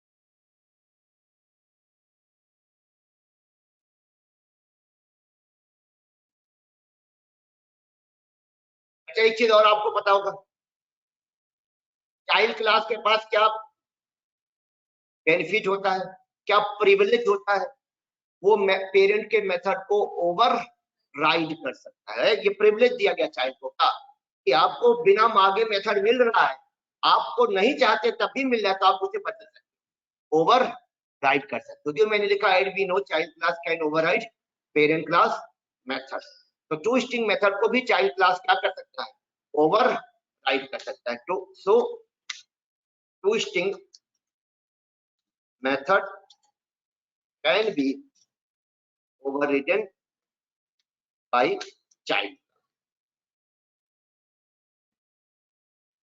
String class, string buffer class, and string builder class has already overridden this method. String class ने और स्ट्रिंग बफर क्लास ने, स्ट्रिंग बिल्डर क्लास ने इस मेथड को क्या कर रखा है, ओवरराइड कर रखा है। इसीलिए उनका जब हमने प्रिंट लिखा था तो ऑब्जेक्ट का वैल्यू आया था, क्लास का नाम @ ऑब्जेक्ट के हैश कोड का हेक्साडेसिमल वैल्यू नहीं आया था, है ना। इसका मतलब है स्ट्रिंग क्लास का अगर टू स्ट्रिंग मेथड कॉल होगा तो आउटपुट रिटर्न में क्या आएगा, उसके ऑब्जेक्ट की वैल्यू। क्लियर।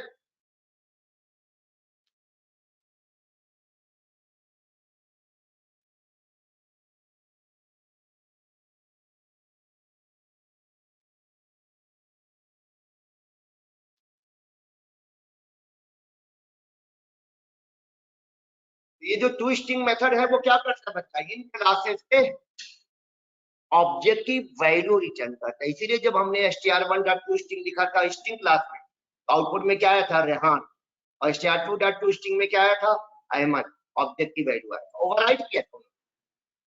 अभी मेरी क्लास ने ओवरराइड नहीं किया है। आप देखिए ना, मेरी क्लास जो बनी है, क्या इसने टू स्ट्रिंग मेथड को ओवरराइड किया है? कहीं पर टू स्ट्रिंग नाम से मेथड बना इसके अंदर? तो कौन सा मेथड यहाँ कॉल हो रहा है, ऑब्जेक्ट क्लास वाला। और ऑब्जेक्ट क्लास वाला टू स्ट्रिंग मेथड क्या रिटर्न करेगा, क्लास का नेम @ ऑब्जेक्ट के हैश कोड का हेक्साडेसिमल वैल्यू। एक आप लोगों को मिरेकल दिखाता हूं, थोड़ा वेट करना ऑनलाइन आप लोग भी।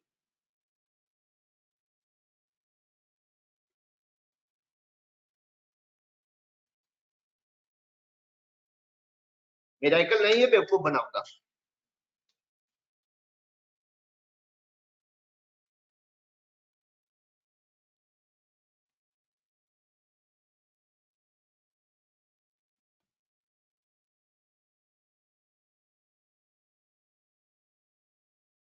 देखिए आप लोग यहाँ देखिए बच्चा, सेम कोड है, कोड में मेरा कोई चेंज नहीं है। कोड क्या है, मैंने str की वैल्यू को प्रिंट करने का कोड लिखा है।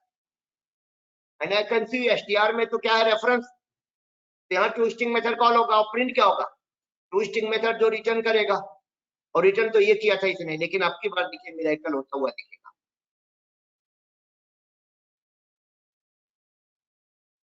कहीं से कोई जज कर पाएगा ये पैदा कहां से हुआ? आउटपुट में आ रहा है यू आर फुल, और प्रिंट में लिखा गया str, str में क्या रखा गया, ऑब्जेक्ट का रेफरेंस, और ऑब्जेक्ट में क्या रखा गया, रेहान। ये आया कहां से? ये कमाल है टू स्ट्रिंग मेथड का। मैंने अभी प्रोजेक्टर बंद करके वहां जाके ओवरराइड कर दिया, और ओवरराइड में रिटर्न में क्या लिख दिया, मैंने कहा बेवकूफ बना रहा हूं, मैं आपको दिखाना चाहता हूं कि टू स्ट्रिंग मेथड कॉल होता है। देखो मैंने क्या किया, जाके माई स्ट्रिंग क्लास के अंदर क्या किया, इसी को ओवरराइड करना कहते हैं। ओवरराइड को तो रीडिफाइन कर दिया, यानी जो ऑब्जेक्ट क्लास वाला टू स्ट्रिंग मेथड इसके पास था उसको बदल दिया कि नहीं बदल दिया। ऑब्जेक्ट क्लास वाला टू स्ट्रिंग क्या रिटर्न करता था, क्लास का नाम @ और जो ऑब्जेक्ट बना उसके हैश कोड का hexadecimal value. But this method will return what, you are full. इसका मतलब है यहाँ पर तो पता ही है कि कौन सा मेथड कॉल होगा, टू स्ट्रिंग मेथड कॉल होगा। तो क्या प्रिंट होगा, टू स्ट्रिंग मेथड जो रिटर्न करेगा। अब मैं चाहता हूं मेरा टू स्ट्रिंग मेथड क्या रिटर्न करे, ऑब्जेक्ट की वैल्यू। यहाँ रिटर्न में यू आर फुल नहीं लिखूंगा, यहाँ रिटर्न में लिखूंगा डेटा। क्या लिखूंगा, डेटा में ही तो रखा गया है। अब बताइए आउटपुट क्या आएगा, स्ट्रिंग क्लास की तरह वाला आउटपुट आएगा। अब की बार क्या रिटर्न होगा, रेहान अहमद। तो अब की बार प्रिंट क्या होगा, ये this is because of which method, to string method. And what I did here, मैंने टू स्ट्रिंग मेथड को ओवरराइड कर दिया। बच्चा लोग ऑनलाइन बताइए, क्लियर है? यानी स्ट्रिंग क्लास ने क्या किया, टू स्ट्रिंग मेथड को ओवरराइड किया। स्ट्रिंग बफर क्लास ने क्या किया, टू स्ट्रिंग मेथड को ओवरराइड किया है। स्ट्रिंग बिल्डर क्लास में क्या किया है, टू स्ट्रिंग मेथड को ओवरराइड किया है। इसका मतलब है बच्चा फ्यूचर में चल के ना, अभी तो हमारे ऑब्जेक्ट में सिंगल वैल्यू है, फ्यूचर में चल के ऑब्जेक्ट में ढेर सारी वैल्यू होती है, और हमको रेफरेंस वेरिएबल का नाम होता है। हम चाहते हैं रेफरेंस वेरिएबल का नाम डालें और ऑब्जेक्ट की वैल्यू क्या कर दिया जाए, शो कर दिया जाए। इसके लिए हम क्या करेंगे, system dot out dot println में, सॉरी हम अपनी क्लास में क्या करेंगे, टू स्ट्रिंग मेथड को ओवर राइट कर देंगे। एक डेमो दिखा देता हूं मैं आपको टू स्ट्रिंग का एक्चुअल बात।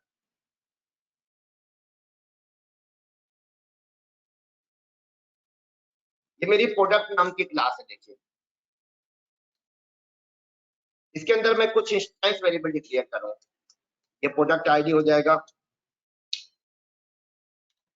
ये नेम हो जाएगा,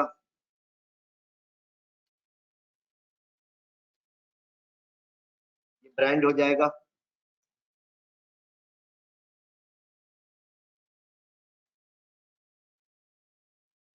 और ये प्राइस हो जाएगा। और ये मैं अपनी क्लास का क्या बना दे रहा हूँ बच्चे लोग, constructor, parameterized constructor. This is the parameterized constructor.